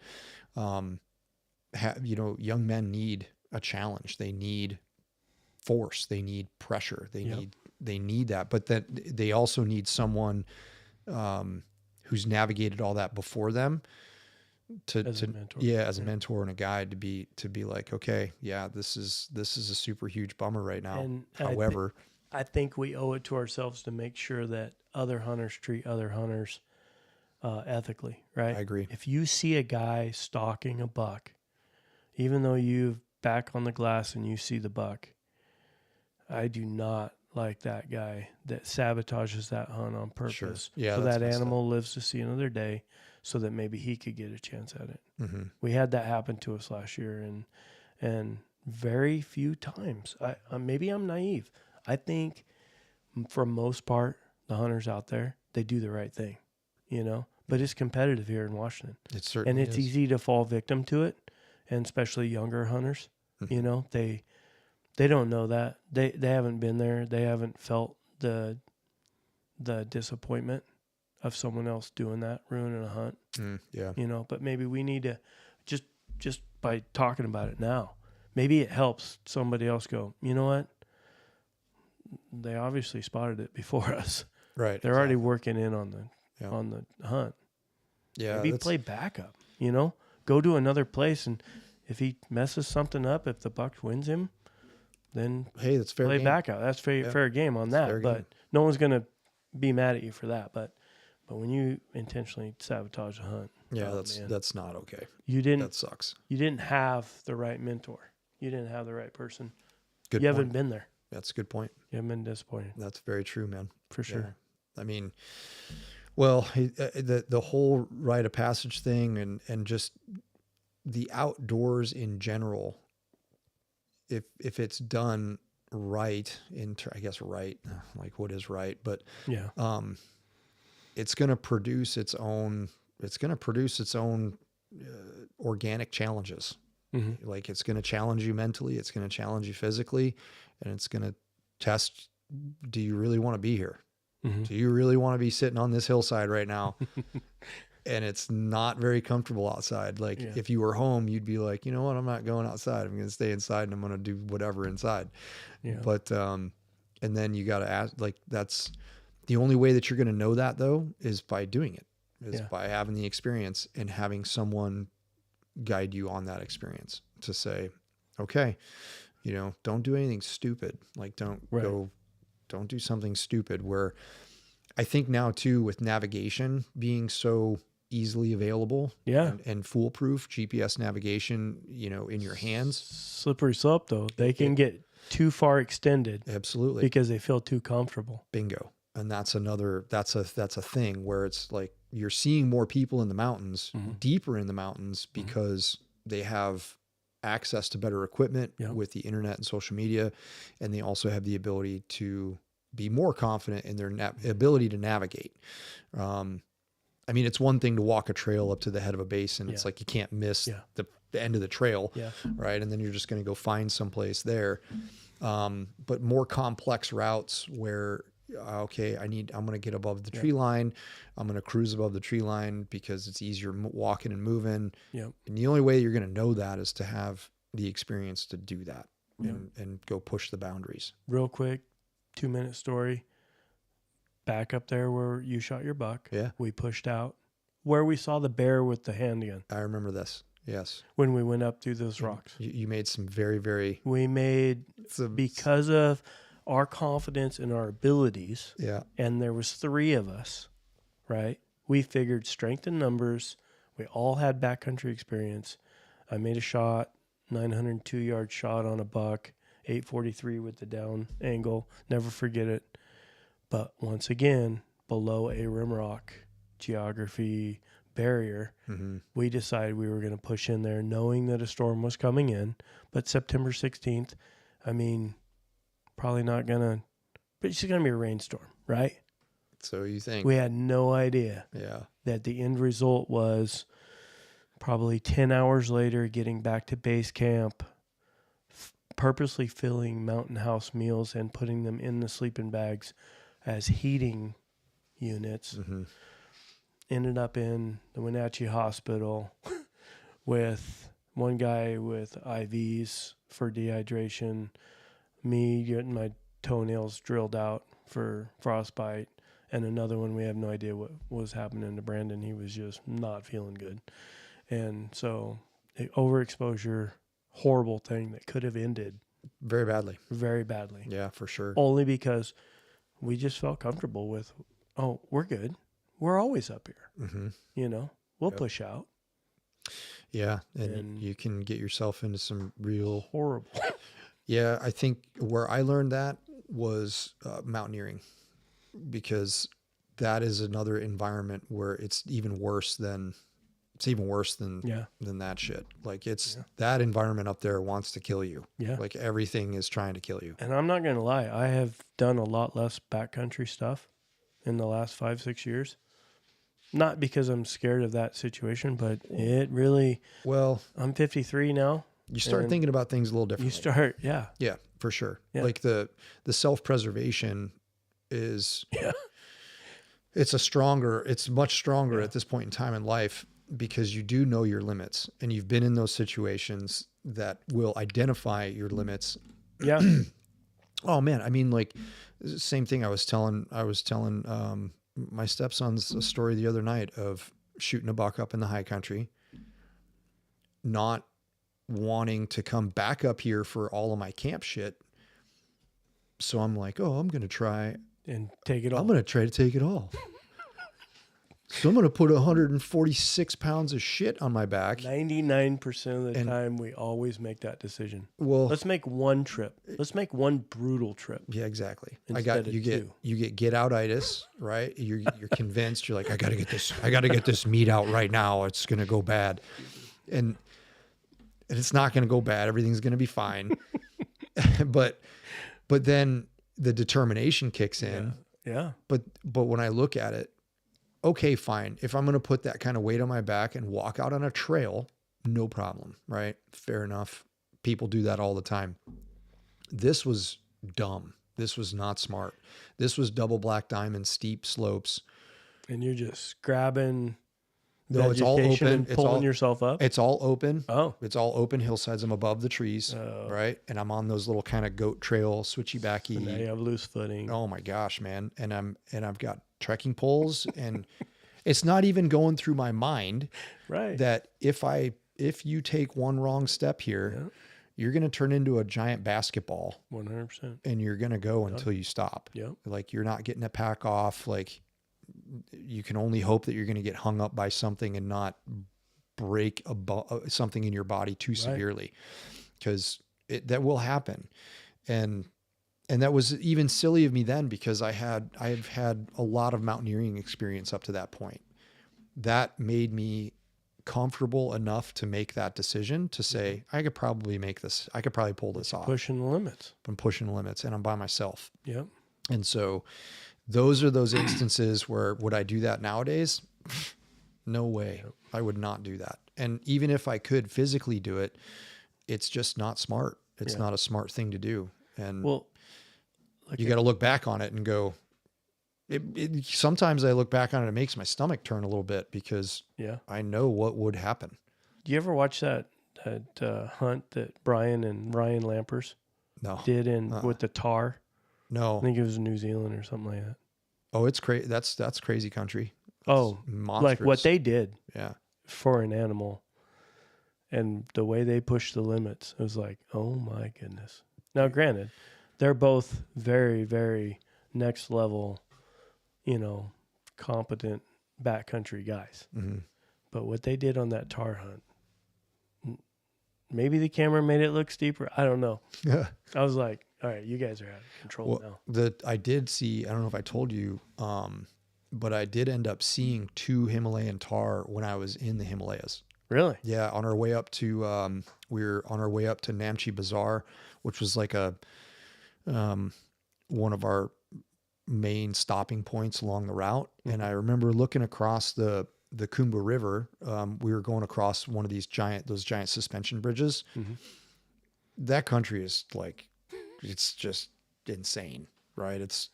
It's something that you can't even describe. You have to see it first, but it's so rugged, so remote, so steep. And I saw these 2 black 4-legged things down by the river. And I was like, no shit. I go, those are freaking those are Himalayan tahr. And we got a little closer and I could clearly make out their horns. And it was just like, well, okay. The stuff they live in. And then I started to think about like, what would it be like to hunt here? Yeah. That we were only at 10,000 feet, let alone, where Tajikistan, all those sub-Asian, countries where those big ibex live, those guys are hunting at 14 to 17,000 feet and having to operate in that environment and be physically fit enough to operate in that environment without supplemental oxygen. And that takes a lot of climatization, man.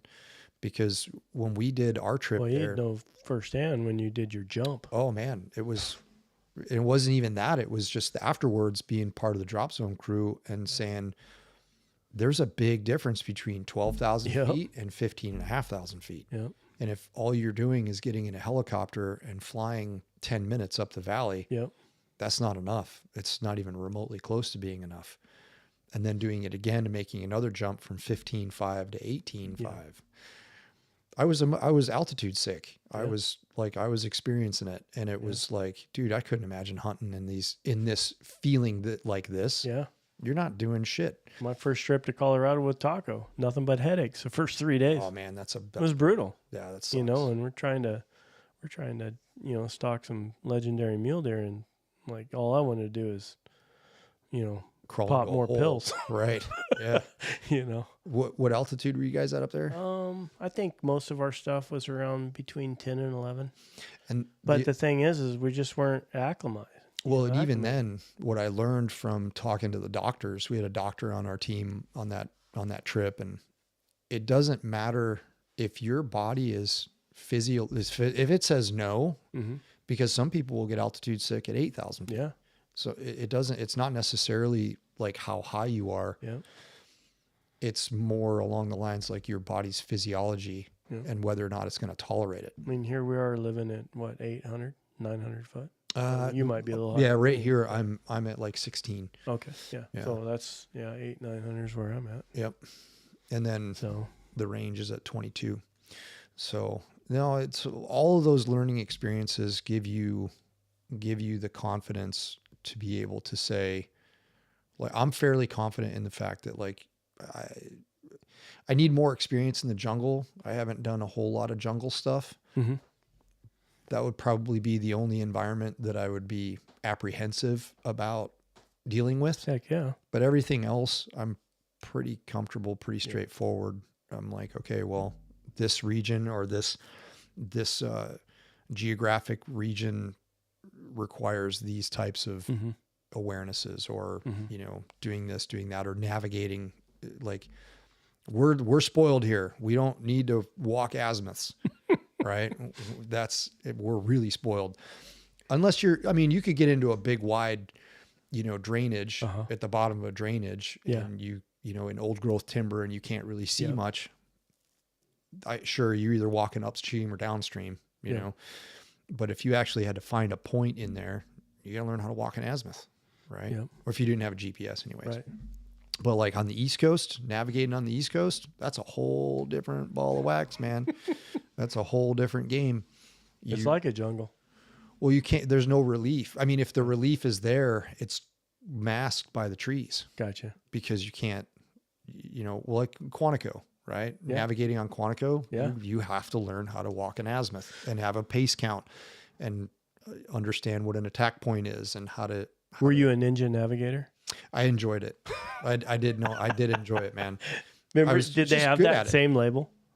No, Ninja no Navigator? Ninja Navigator. Oh, if you had all your points the first attempt, you achieved this Ninja Navigator. Oh, ninja status. Yeah, so. No, we learned very quickly in the sniper world that if you came back early from getting your points, that was not advisable either. You got worked. Yeah, you got worked over. So it was like, we're just going to time this right at about that 4-hour mark, 3 hours, 55 minutes. So you know what dictates whether or not I enjoy a hunt or not now? It's not the elevation claim. It's not the climb. It's not the distance. It's the bugs. Oh, yeah, I know. I don't know if I'm in a different part of my life or what, but bugs mosquitoes and black flies, yeah, it sucks. I'm done with them. Yeah. Like, I won't hunt basins. Yeah, Africa, you wouldn't like Africa then. Oh, then I'm not going. Well, you can have mornings where it's more buggy than others, but like there was a couple mornings where if you're, going with the wind, yeah, like, man, they're just all up in your business. I will turn myself inside out hiking for a mule deer buck. But I don't know if I'm going to sit there with mosquitoes. Yeah. Trying to glass, getting pissed off every second, not being able to breathe. I don't know. Maybe I'm at a different point in my life. Well, I went, when I went on that fishing trip in Alaska, on that float trip, that was my first time being in Alaska, and I got introduced to mosquitoes, and yeah, they the are size of swallows. They are as bad as they are said. I mean, yeah, if you're on the shoreline or your boat is close to shore, they're getting you. But if you're on the river, you're good. You're good. You're fine. Yeah. It's as soon as you pull over, like, dude, you can't, like, you drop trowel. It's just like Done. On, man. And you're just like, dude, I don't even want to, this sucks. And Rick and I did a high buck hunt, left at midnight, hiked all night long. By the time daylight, we were turning around and coming back out. We had been mosquito bit so bad in the middle of the night that we were starting to get sick. Oh, that's nasty. We had like 40 to 60 bites on just our shoulders. That sucks, man. And it's like, that's no fun. Sorry, not doing it. Yeah, because they will. That's where they get you, is on your back and your shoulders. That's where the skin's tight. And these through hikers, I love talking to them when I'm up in the backcountry. The PCTers, yeah, and they are just stinking of garlic. Oh yeah, like you can smell them 200 yards before you even see them or hear them. Yeah, you're like, oh, through hikers coming, and maybe that's what we need to do. Maybe a week before I've heard high buck. Okay, I've heard this before. This is a theory that I've heard from elk hunters. Okay, that your diet matters. Yeah, and that depends. As soon as I heard this, I go, okay, yeah, I can get that, because you've probably been around people that are exerting themselves so much that they're burning ketones, and their body odor smells. It smells. It has a distinct smell to it. And that repels the mosquitoes. No, but I was like, yeah, you can tell based upon. And then somebody was like, yeah, you can, if you eat vegetarian and you don't, you're not eating meat and you're eating vegetarian, the animals can smell your body, because everybody's like, the scent stuff is all bullshit. None of it fucking works. Because if you're not eating meat, then you're not a danger. You don't smell like a predator. Interesting. And so it just, maybe an edge, I guess. I don't know. What can we eat that keeps mosquitoes and black flies away? Garlic, apparently. I've always heard garlic is a natural mosquito repellent. Holy cow. Yeah. I'm going to do it. I wouldn't doubt it. I mean, I'm going to start 3 weeks before the high buck. Because it's brutal. Like, those guys, they're chasing the snow line in order to make it up north. They are. Yeah. They are. So they're like right in. Most interesting people I've ever talked to. I will run them down just to have a conversation with them. Dude, I've always had good interactions with hikers. Love them. And they're just as intrigued with what we're doing as what all kinds of intrigued questions. with what they're doing. Yeah, all kinds of questions about bear hunting. And they're like, wait, what? Yeah. You guys can shoot bears here? I'm like, wait, what? Where are you from? You didn't know? I'm from fucking Georgia or whatever, right? And so it's like you get all these people from sometimes all over the world. Yeah, those were the ones that couldn't believe that we were actually out there able to shoot animals. Oh, okay. They were from other countries where I guess hunting is Yeah, not allowed, it's not even a thing. dude, that's a really, I guess that's a really important thing to bring up is I think you do have to go and experience other nations and other cultures to look at what we have here as Americans and be like, okay, man, Yeah. like, I don't know. It hit me pretty hard here living in Washington State. I was down in Florida and, there's a guy that was shooting a gas gun, and it was a gas gun. A couple of my friends in New Hampshire, started building these gas guns. And they're badass. It's a 5.56 gas gun. And, I was like, I'm gonna buy one of those. And my buddy Landon's with me and he's just like, no, you're not. he goes, you live in Washington, remember? Oh, that's right. And I was like, that's right. Son of a bitch. Mm-hmm. That's when it hit me, because I hadn't, like we were talking about earlier before the show, right? ARs, like I got a couple of them, you know, but it's not really my jam. It's not my thing. It used to be, but I just don't. I know how to run them. I know how to operate them. Like I know, but it's just hasn't been my jam. And the journey I've had to go through just to get one legalized. Yep, indeed. And so you look at it and you go, oh, and then you look at our friends over in the United Kingdom who they're hunters, they're shooters, they're competitive shooters.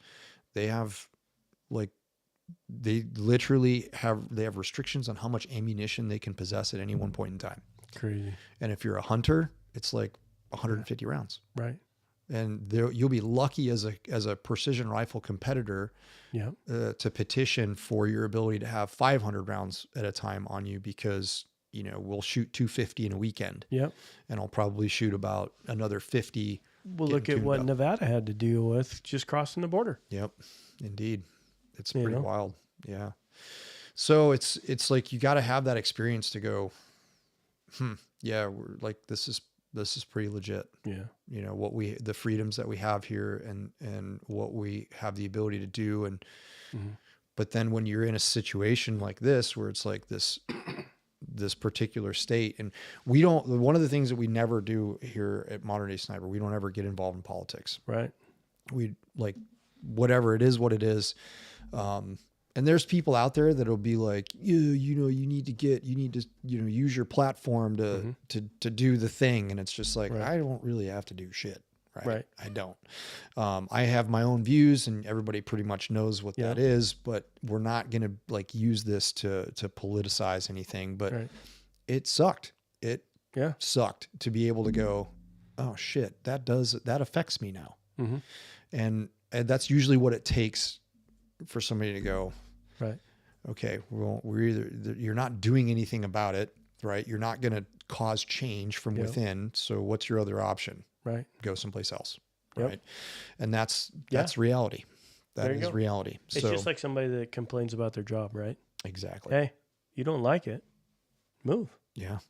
Go get another job somewhere else. Man, that's so funny, because I've done international travel, not as much as some, but I've done a fair amount. And the vast majority of the countries that I've visited, when you show up to passport control, they're not assholes. They might be very, but there's no attitude. Most of the time they're friendly, right? Mm-hmm. Not in the United States, dude. You come through Customs and Border Protection here, you get yelled at, you get freaking, really? Oh yeah, dude. They're not very friendly at all. And you can tell they just hate their jobs. They just hate what they're doing. And it's just like, man, if you really hate this, go do something else. Yeah. Right. Because like your experience, you coming at that person from a foreign country, that could be the first time they've ever come here to the United States. Right. Like, you're putting the first impressions are a lasting impression. Right. And so, like, I've seen dudes like yell at people, like really like yell at people, not right. But it's just kind of a bummer, or when fix you see that stuff. Don't complain. Or fix it. So my whole thing in life is, if you're going to complain about something and stay there, and then keep don't complaining about it. I got no time for that. Then I don't even listen to you. Yeah. Now, if you're trying to make a difference, and then, hey, all the power to you. Yeah.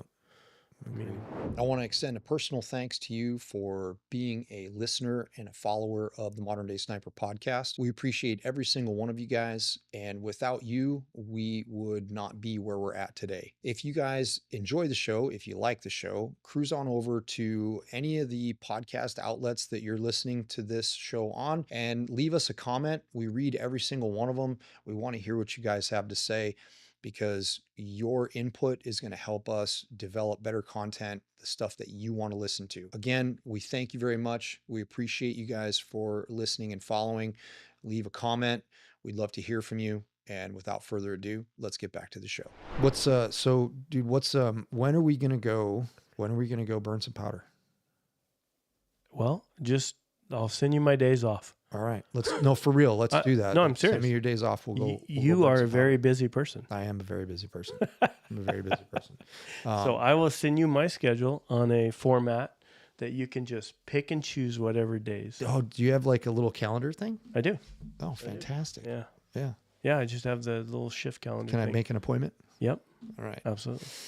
Because I want to go shooting. I want to go burn some powder and I want to learn. yeah. I mean, go have some fun. I've taken a lot of things off of your stuff that you don't know. I creep on your websites every now and then. Creepy. I do. And I've squared up a lot on my gun. Oh, okay. That's the one thing that I noticed. Are you still doing this? Are you still doing this with your non-shooting hand? A little bit. A little bit. I mean, All right. I've probably gotten underneath the butt of the gun a lot more. The thing, like what I've moved into, when I was younger in my late 20s, early 30s, I was like super. Yeah. Dude, if you're hitting targets, I don't Thank you. give a shit. Thank you. I mean, of course, I want you to be fundamentally sound. Yes. I want you to release shots at the bottom of your breath.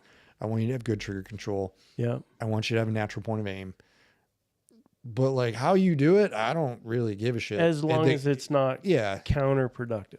Right. Like I don't believe that any of these rifles right here, like some of the more competition focused, you can put them on a bag, balance them, put an 8-ounce trigger on there. And I've seen dudes do it. They literally will just, their hand is not touching the rifle. Their shoulder's not touching the rifle. It's called free recoil. And they're shooting that way. That is not marksmanship to me. Right. And so there's a time and a place for that. Like the bench rest, and all that stuff is, that's where that is. But that's I mean, it's going to be a fun journey because I am 53.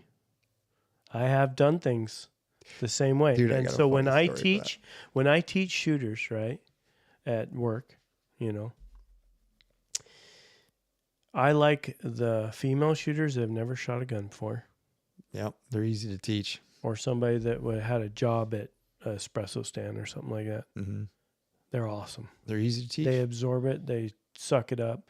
A guy like me, I would hate to try to suggest ideas, but I am in a different spot in my life now where I'm always a student of it. I like finding something that helps me get to my goals. Mm-hmm. So if I see value in it, okay, I'm taking it and I'll give anybody credit. Mm-hmm. I'm not one of those people that are just like, well, this is the way I do it. And I'm going to feel like defensive if your idea is better than my idea. Yeah. I'm way past that. Right. Yeah. And I think everybody kind of goes through that a little bit. Yeah. In your development of awareness. So I'm curious for you to just see me go through my process and then the things that blaringly just stick out to you like, oh boy. It's super easy to do. We'll just do like an intermediate range eval. Yeah. Right. And just be like, that's what I would like. It's 5 targets. Yeah. We'll do 5 targets. Yeah. Here they are. Here's they are. You're going to get the ranges, do all your shit. And you're going to find I'm very one-dimensional. I was a prone shooter forever, but I get tired of wheat fields being that tall, sagebrush being this tall. What's your solution? Stuff like that. Well, I've gotten to that Tricer tripod. No, I'm telling you, Tricer. You went Tricer? I love them Oh things. my God, we have to have a conversation. All right. That's fine. Everybody knows. Everybody, it's funny. I know. They're popular. They're trendy. Let's say they're trendy. That's right. But I'll tell you what. For what I had, yeah, I'm not it's saying an upgrade. what you had. Yeah. Way bigger upgrade. Sure. And they're super lightweight, and there's something that I won't leave at home when I have a choice of weight or anything. They're always with me now, you know? And there's so many opinions on spotting scope versus 18s, you know, or something like that, you know? Mm-hmm. And so they each have their purpose, right? They do. For what I do, very one-dimensional, very on the training center a lot, doing stuff like that. Yeah, you have to. You have to have a solution for it. I want my 18s, you know, on my tripod, and I'm sitting there glassing the shit out of everything, that I get a wider field of view, I get more light.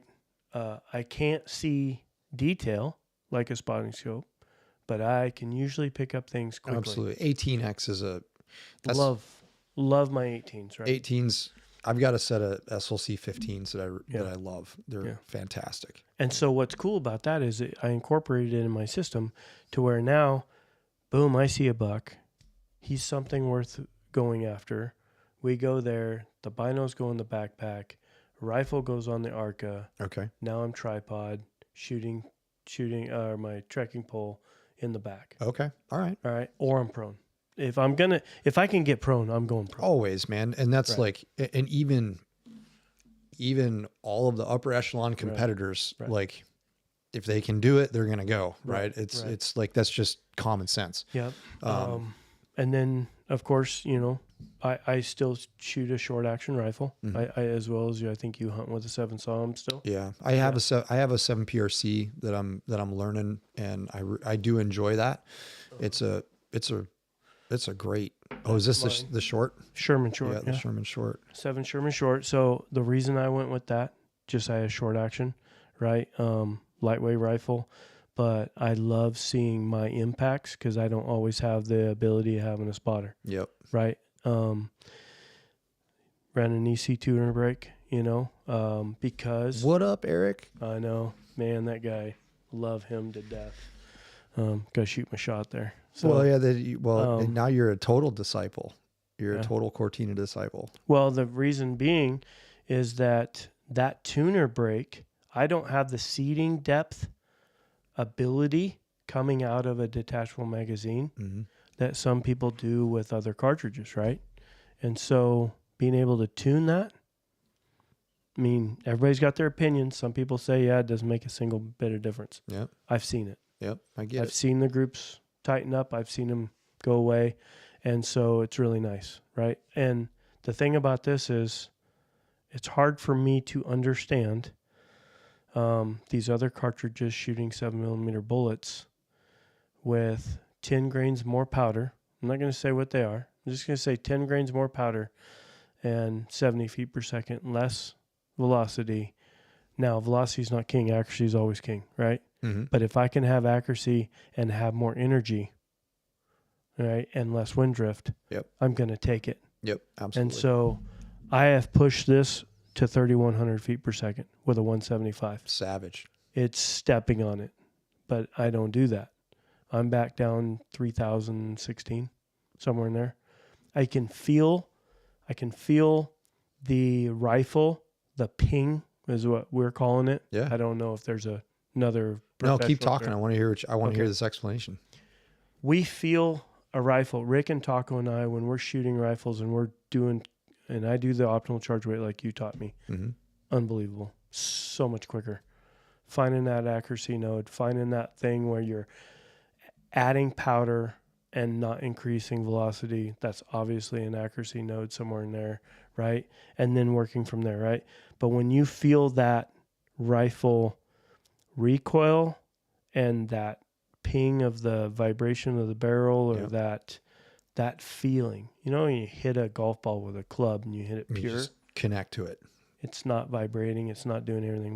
When I'm stepping on this cartridge, for sure, you feel it. It's violent. Right. I mean, it's like, oh my gosh, that rifle just went through an event. I agree. Yeah. So when I back off and I get down around 2990 or 3012, somewhere in there, that's my window of cold weather, and hot weather. Yep. So we've shot at 30 degrees multiple times. We always do a cold bore shot right off the bat. We record it just learning. We're not doing anything because we think that what we're doing is the best. We're just learning, right? Mm-hmm. Cold bore shot, boom, my rifle. I know exactly what it is. I know at 95 degrees in the summer when I'm shooting, I know what my average feet per second is. Mm-hmm. And you'll see that when I move out of that accuracy node, you'll see my group immediately react. Yep. So if it's super, super hot day, or if I get, if I try to charge that's too hot, you'll see it open right up. Mm-hmm. Right. And I don't want to do that to my gun because I'm not rich, Mm-hmm. I mean, I've put a lot into that gun selling antlers. Thank God to all the buyers last year. They were paying $21 a pound. Thank you. But anyways, my components have to last. I'm not shooting PRS matches and getting unlimited barrels, So if I can conserve the barrel life, if I can watch my impacts hit without a spotter. Mm-hmm. It's the name of the game, man. And if I'm shooting a 175 grain bullet, and it's dropping them like flies. Yep, that hits hard. I've killed some stuff with 180s and they hit hard. I mean, you got to be around that 2,950 feet per second with the SAUM, right? With the SAUM, I went to 162s. Okay. And I'm shooting 162s right at 2960. Okay. Are you still in a 1 and 8 twist or? Yeah, it's a 1 and 8.25 on this particular barrel. Oh. It just ended up being that's what was available. Yeah. But it's a very pretty cartridge, by the way. Well, it's very pretty. It's like the quintessential. It looks like an actually improved cartridge. It does. 40 degree shoulder. And I don't know. It's worth looking at for sure. I know. I will say one thing. There is 2 things about it that could be showstoppers for other people. Okay. It only performs with 1 powder. That powder is the unicorn fairy dust that you gave me my last little bit of, and I have scraped up a 1/2 pound here, 3/4 pound here. I think I have the last 4.5 pounds in existence. Doesn't Eric shoot Vitivery triple nickel out of this? I have not tried that yet, although there are some guys on the Sherman Wildcats. I shouldn't say Rich because he sold it to those 2 guys, the 2 younger guys out of Texas. They moved it to Texas now, so Sherman Wildcats is out of there. But anyways, there's some guys that are playing with 4350. Okay. Age 4350, and they're getting within probably 20 feet per second. Now, I can run other powders and run them accurately, but they are 90 feet per second slower. Okay. So I'm not scared about it. It's just, but it's an option. It is. It's an option. But what happens is, the negative about this is it plays in your mind so you don't shoot as much. I see. You see what I'm saying? Yeah, and we don't ever want, as a shooter, to not have a reason not to keep pulling the trigger. Absolutely. You got to train. Right. You have to train. Now, you're not just trying to get multiple shots down range. You want to be like you were saying the other day in your thing. You want to have quality. Mm-hmm. Quality shots. Yep. Repeat your process. Mm-hmm. Reset up. If you're not gonna put a bunch of rounds down range, just make each shot count. Absolutely. And so we're noticing different things about how the guns feel. And I don't know how to put that and say that in a science. That's great. But a shooter knows when a gun is harmonically balanced. I hear exactly what you're saying. Okay. Man. I totally do. Guns that it is, right? So what I noticed immediately going to the Hunt 26, mm-hmm. immediately, like it changed everything about the rifle. The recoil impulse changed, the angle of jump changed. Yep. And I went to be able to seeing my shots splash at 400 yards with that 7 PRC in an 8.5 pound platform. Yep. And I mean, granted, this is from the prone position. Yeah. With it, but it's with a suppressor. Yeah. And I like to shoot with suppressors these days as much as I can. There's some suppressors coming out now with muzzle brake end caps. That's what you were showing me. And it's really a game changer. That would be the only reason that you'd go to a suppressor. Although I would be interested to see without the tuner. Oh, see what it would do. What it would do. Yeah. Well, so when we go out, we just spin it on. When we go out. So see that one right there, that little 5-inch guy. That is the Ableco Theorem S. Yes.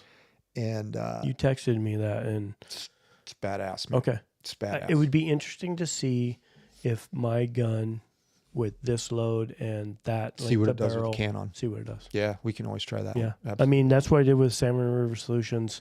I bought one of those Pro 4 tie brakes. Bought it for the wife's gun. She's shooting a 280 Ackley improved, and I was trying to see if it just worked on my gun. Mm-hmm. Group opened up. Yeah. I can't tune it, so I put that on her gun. Hopefully she's not listening. She will. So she ended up getting... She's going to listen to your podcast episode, I guarantee it. So she thinks she's getting leftovers. However, it is a titanium You're not getting $250 brake. It's not a leftover. Yeah, exactly. Cassandra was the same way. She was just like, I want all of my own stuff. Oh. I want all of my own stuff. And I was like, okay, roger that. Yeah. We can make that happen. Yeah, but she's been bit by it. She has. Erica hasn't been bit yet. Yeah, she got bit. So Erica's like, okay, I don't really know what you're doing with my gun, but go ahead. Yeah. I'm just gonna shoot it when you tell me to shoot. Yeah. It. Yeah. No, she wants everything. She's like, no, I want my own bag. I don't want to borrow anything from you. I want nothing from you. And I was like, roger that. Love it. Sounds good. I love it. We can make this happen. But we've done this with Rick's 300 Psalm. Okay. Tacos 260 Remington. Done the just going out and seeing all this stuff and learning. Like, did I tell you about that aha moment I had with the neck tension? No, that was something that okay. we didn't get a chance to talk about yet. So let's do it. We have enough time, dude. Yeah, we can. I mean, been going for like 2 hours and 10 minutes. That's crazy. It's all right, man. People like they like the long form stuff. All right. Anyways, so I knew that neck tension. Yeah, it matters. Everything matters with relationship to each other, right? It absolutely does. And this case is going to react differently to something you do different in your reloading processing than this one does. Because you're talking about totally different pressures. You're talking about different burn rates of powders. You're talking about seating depth, everything, right? And so I'm sure that there's a, like Adam Thielen or Lights or whatever, they have a lot more information, right, and education behind it. But I know that everything is a variable. I knew that neck tension was important. However, I did not know what the journey I was about ready to go on. So Nate Boyer, sheriff, deputy here. Yeah. He's been pushing these copper bullets, right? He's like, copper, right? Barnes TSX, whatever. And so I'm like, all right, Nate kills a lot of stuff, and he's a good shooter. So I'm like, all right, I had these loaded up. So I put them in the bullet puller, pulled the bullet out, put in these copper bullets. Oh, yes, you did. But I want you to tell it. Yeah, okay. It's good. Then I was like, what am I doing? I've literally achieved the holy grail in my mind of my bullet it's beautiful. Powder combination. I'm getting just leave it alone. Incredible results. What am I doing? Why am I doing this, right? So I put it back in the bullet puller, pull it again, and then put this bullet back in. I did not resize the necks. I didn't do anything like that. So basically the bullet had been seated, after my expander manual. Seated, taken out, seated, taken out, seated. So we go out there and we're just doing our normal shooting and stuff. And I'm 47 feet per second plus the 13 for the variance of the temperature. So I'm 60 feet per second slower. All right. Is that really a problem? No, we have dial scopes. We don't really care. But it's never been that way. this is And I'm new like, information, man. What is going on? Right? And we're running the 01 Garmin chronograph. You know, I bought that, and a lot different, you know, a lot better, you know, for us, you know. And I'm like, what is going on? And I'm like, so Reloader 26, they don't really necessarily list their temperature sensitivity. You got to figure right? it out. But people have said, oh, no, they're good, you know? So I'm like, all right, they're good. And everything I've done has been good. So what do? I immediately don't trust the process. And I'm like, try to blame it on temperature powder. So I start going down this rabbit hole. And while you go into a forum, Oh, yeah, man. you can find anybody to support. Anybody to support any opinion Whatever, you have. Whatever Absolutely. Preconception you have in your mind, you're 100%. like, okay. And I found it. I found several of them. And like, I'm done. I can't find the powder. It's a hard powder to find. I'm going to end up selling this powder for triple of what it's worth because somebody out there loves it, like I just did a day ago, right? And I'm going to go start working Vitavori, or I'm going to work 4350 or something like that. Mm-hmm. And pretty soon I'm talking to Rick and talking to Taco, and they're like, what'd you do different? I'm like, well, I pulled a bullet and I put a copper bullet in there, and I pulled that one and I put the other one. And they're like, did you ever resize it, the casing after all that? And I'm like, no. But what's that really going to matter? You know, same powder, same case, same everything, right? So I replicated that. I took You did it again. 5 and I pulled them, put it, and I kept those 5 separate. And then I did 5 my normal. It literally to like within 1 feet per second. That's freaking amazing. So that neck had been manipulated so much. No neck tension. There was no neck tension. Yeah. Right. And so now your pressure curve is all out of whack. Right. And your barrel timing is all out of whack. So here's another thing we found. So where I don't know if the camera can see this, but where the boat tail starts. Yep. From, I guess we call it the bearing surface. The bearing surface. Okay. Yep. Where that intersection is, if you can get that intersection right, like that, to line up right where the shoulder starts. Yep. Okay. Now there's a million things. 160 off the lands, 14,000 off the lands, whatever, all this stuff, right? Mm-hmm.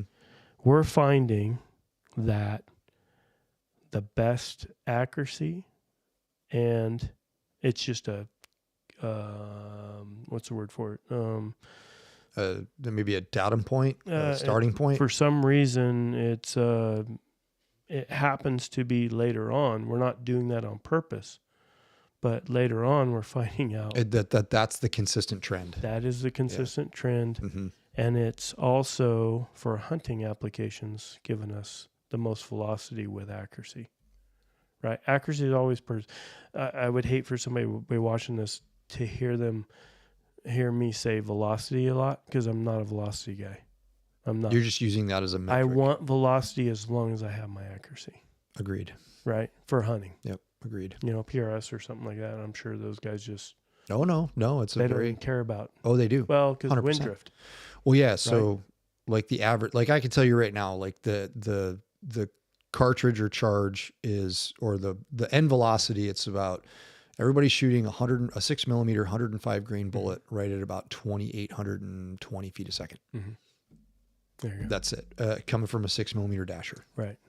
So our theory is, in this close-celled 3 guy out of Yakima, Washington. You guys are figuring it out. We have a theory that if you have this bullet seated out and you have less bearing surface controlled by the neck, mm-hmm. now you have less neck tension and you have lower velocity. Yeah, and your case volume your case volume's increasing. Well, now, you could, case volume, you could increase it and then get that back. You could, but now... But now you're playing with something else. Yeah. So I'm going to leave you with this book. It's called The Non-Bubba's Guide to Ammunition. It's by a guy by the name of. I like the title It's already. awesome. It's perfect. He's an engineer. He is a ballistic engineer. He's retired now, but he is. His name is Jeff Seward.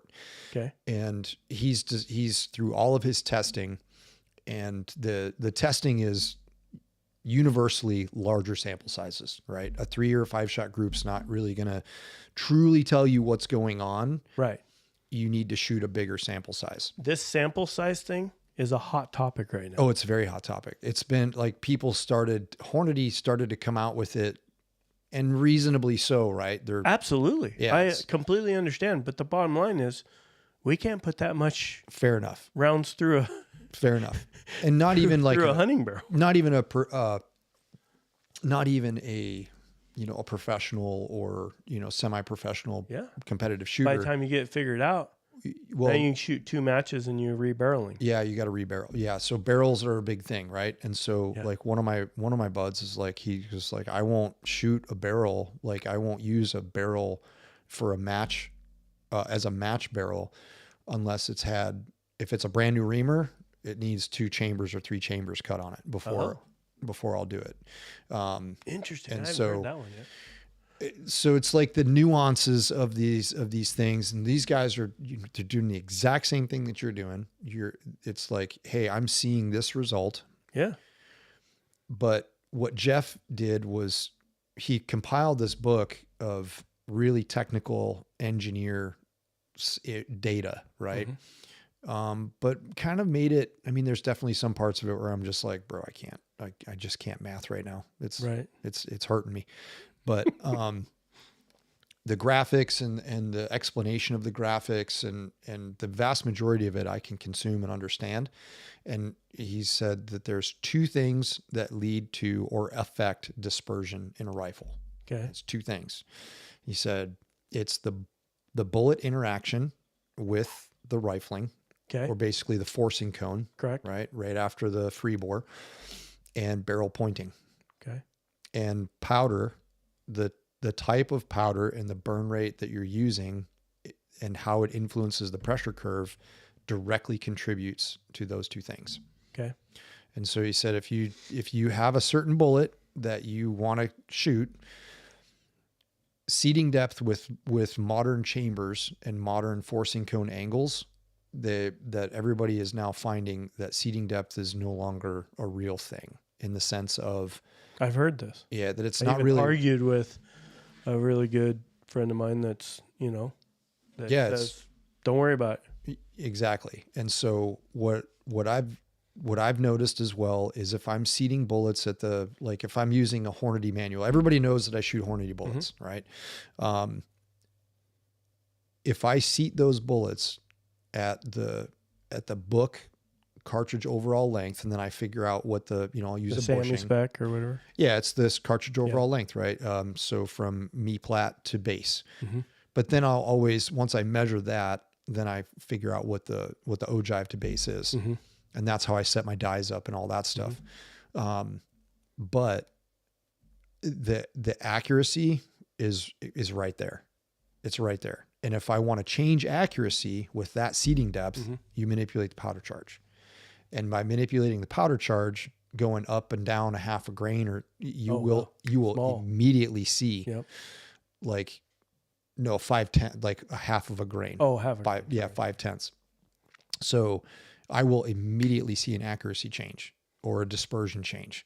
And that's basically what they're saying, is that, with these larger sample sizes and the things that the tests that they're running, they're like, hey, if you maintain a seating depth and you want different accuracy, then adjust your charge. Right.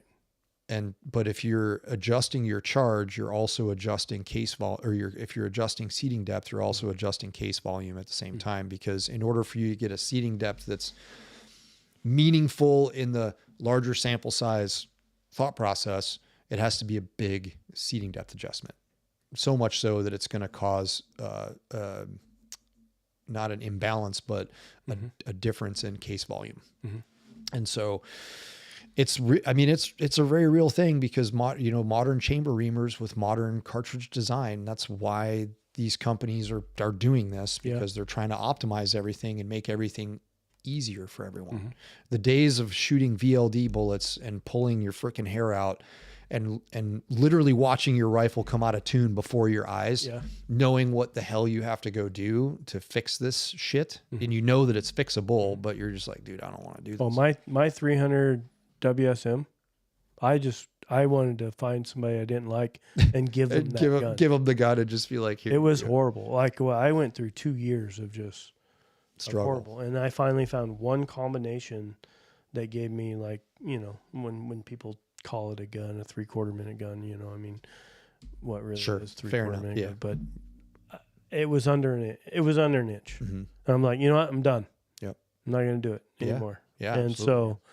so it's so nice to have, you know, this rifle, like, I don't call it a certain inch minute of it. I call it everybody comments about it. How about that? There you go. Guys watching go, holy shit. I just put him through the same hole. Yeah. Okay, fine. And that happens. That doesn't mean that gun can do that every single time. It just means that I've had multiple people say, what in the heck? You've done your homework, right? You've done your homework. Or I got lucky. Well, no, you don't get lucky. You're an analytical MFer.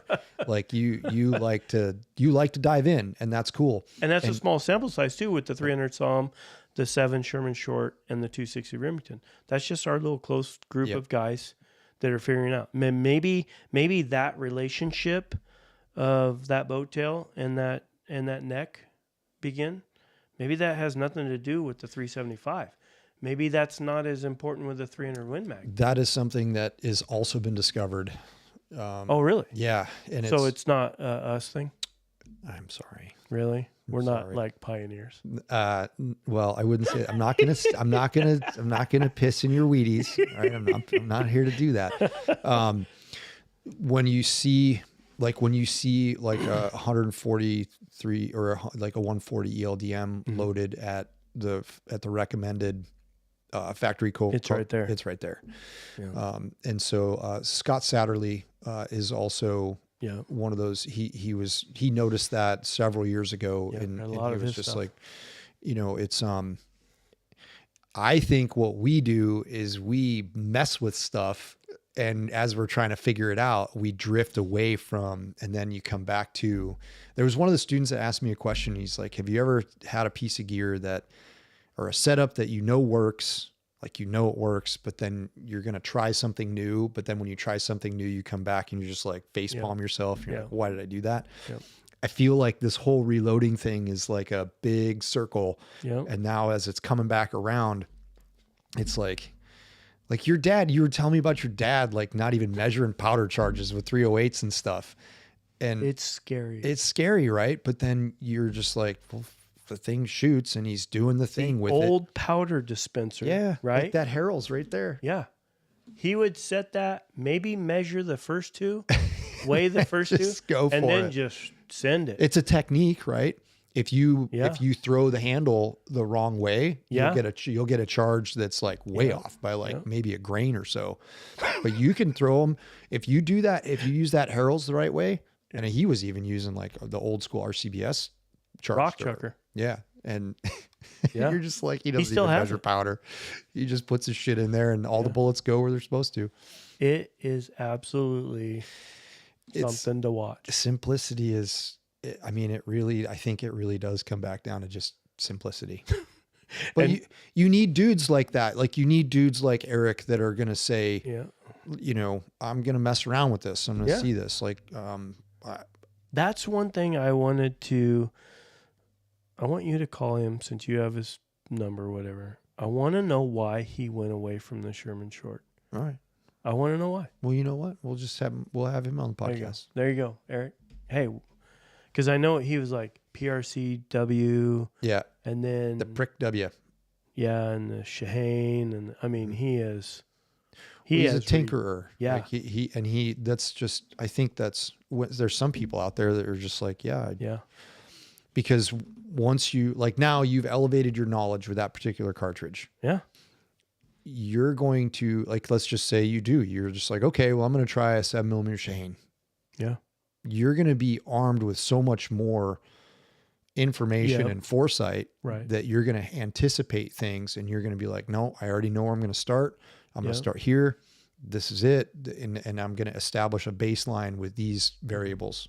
What this represents in my mind, and I'm, please don't hate me, anybody out there, but Oh, they're going to. this Doesn't is efficiency. In It my really mind, is. right? So I am shooting 62 grains of powder. Yeah, Right. I'm getting almost no recoil. that's wa- 6.5 PRC charge, Right. 62 grains. 7mm bullet, 175 Burger, Elite Hunter. Whether or not, I mean, there's so many other bullets. When I was younger, I would argue with people about bullet selections. The Hornady's do awesome. Nate kills animals with his copper bullets, his Barnes. I am colorblind. I don't like blood trails. Yeah, I know. I shoot high shoulder, and I will sacrifice 8 pounds of meat every animal Fair enough, man.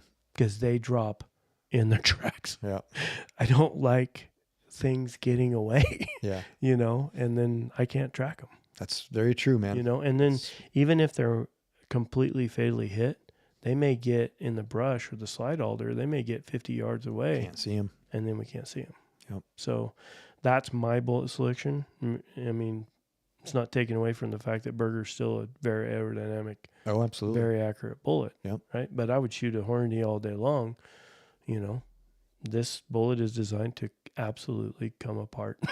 And they do. They do. Yeah, they absolutely They do. And A couple of the dudes, one of the guys that I hunted with in Africa brought a 6.5 PRC, and he was shooting 156 EOLs. okay. Yeah. And then another guy was shooting a 7 SOM, and he was shooting 180s out of it, Burger 180s. So, I mean, That's a hybrid.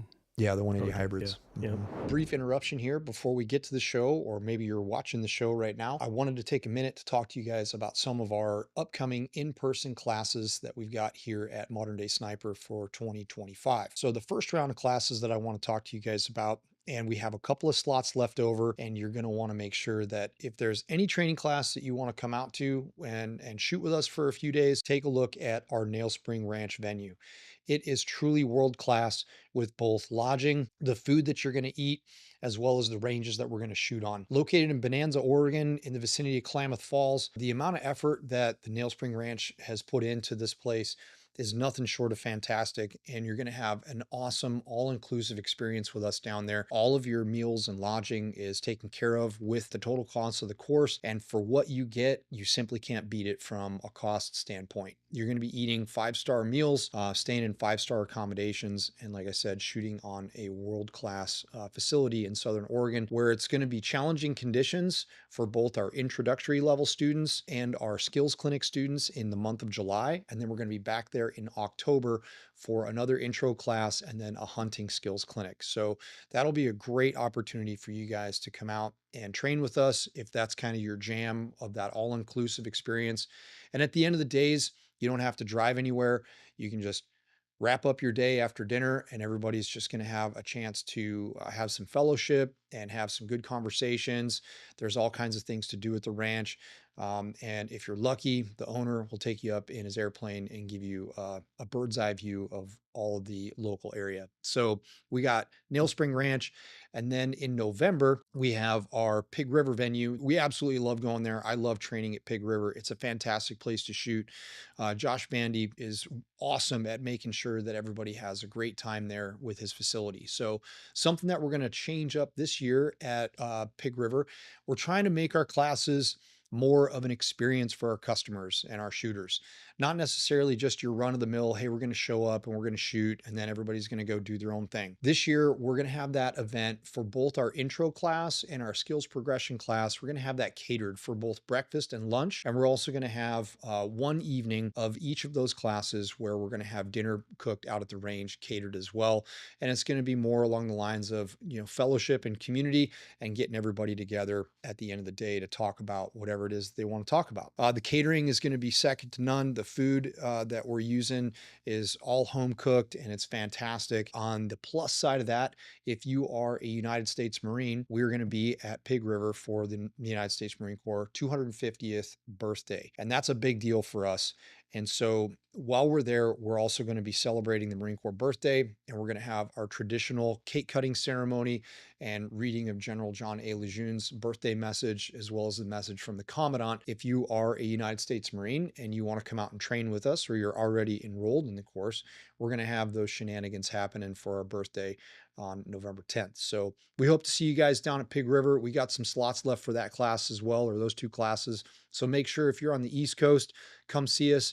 It's a great place to shoot, challenging venue, and it's always a good time. So the third round of classes that I want to talk to you guys about is our classes down in Arizona, in Maricopa County at the Flying Bucket with Dylan Arrow. Another fantastic place to shoot, and it's a great venue in Arizona, and Arizona is not a bad place to be in the first couple weeks of December. So if you're in the southwest of the United States and you're looking to train with Modern Day Sniper, check us out. You can find all of these classes at our website at moderndaysniper.com on the events tab, and make sure you check out what we have, because most likely we're in your area, and if you want to come shoot with us and have a good time, have at it. So without further ado, let's get back to the episode. Man, like, Let's do it. there's so much other stuff, and like, well, first off, we need to go to the range. We need to shoot. Yeah. We need to go do some Maybe shooting we before it do, gets- you do an eval, and let's do what a strong-willed,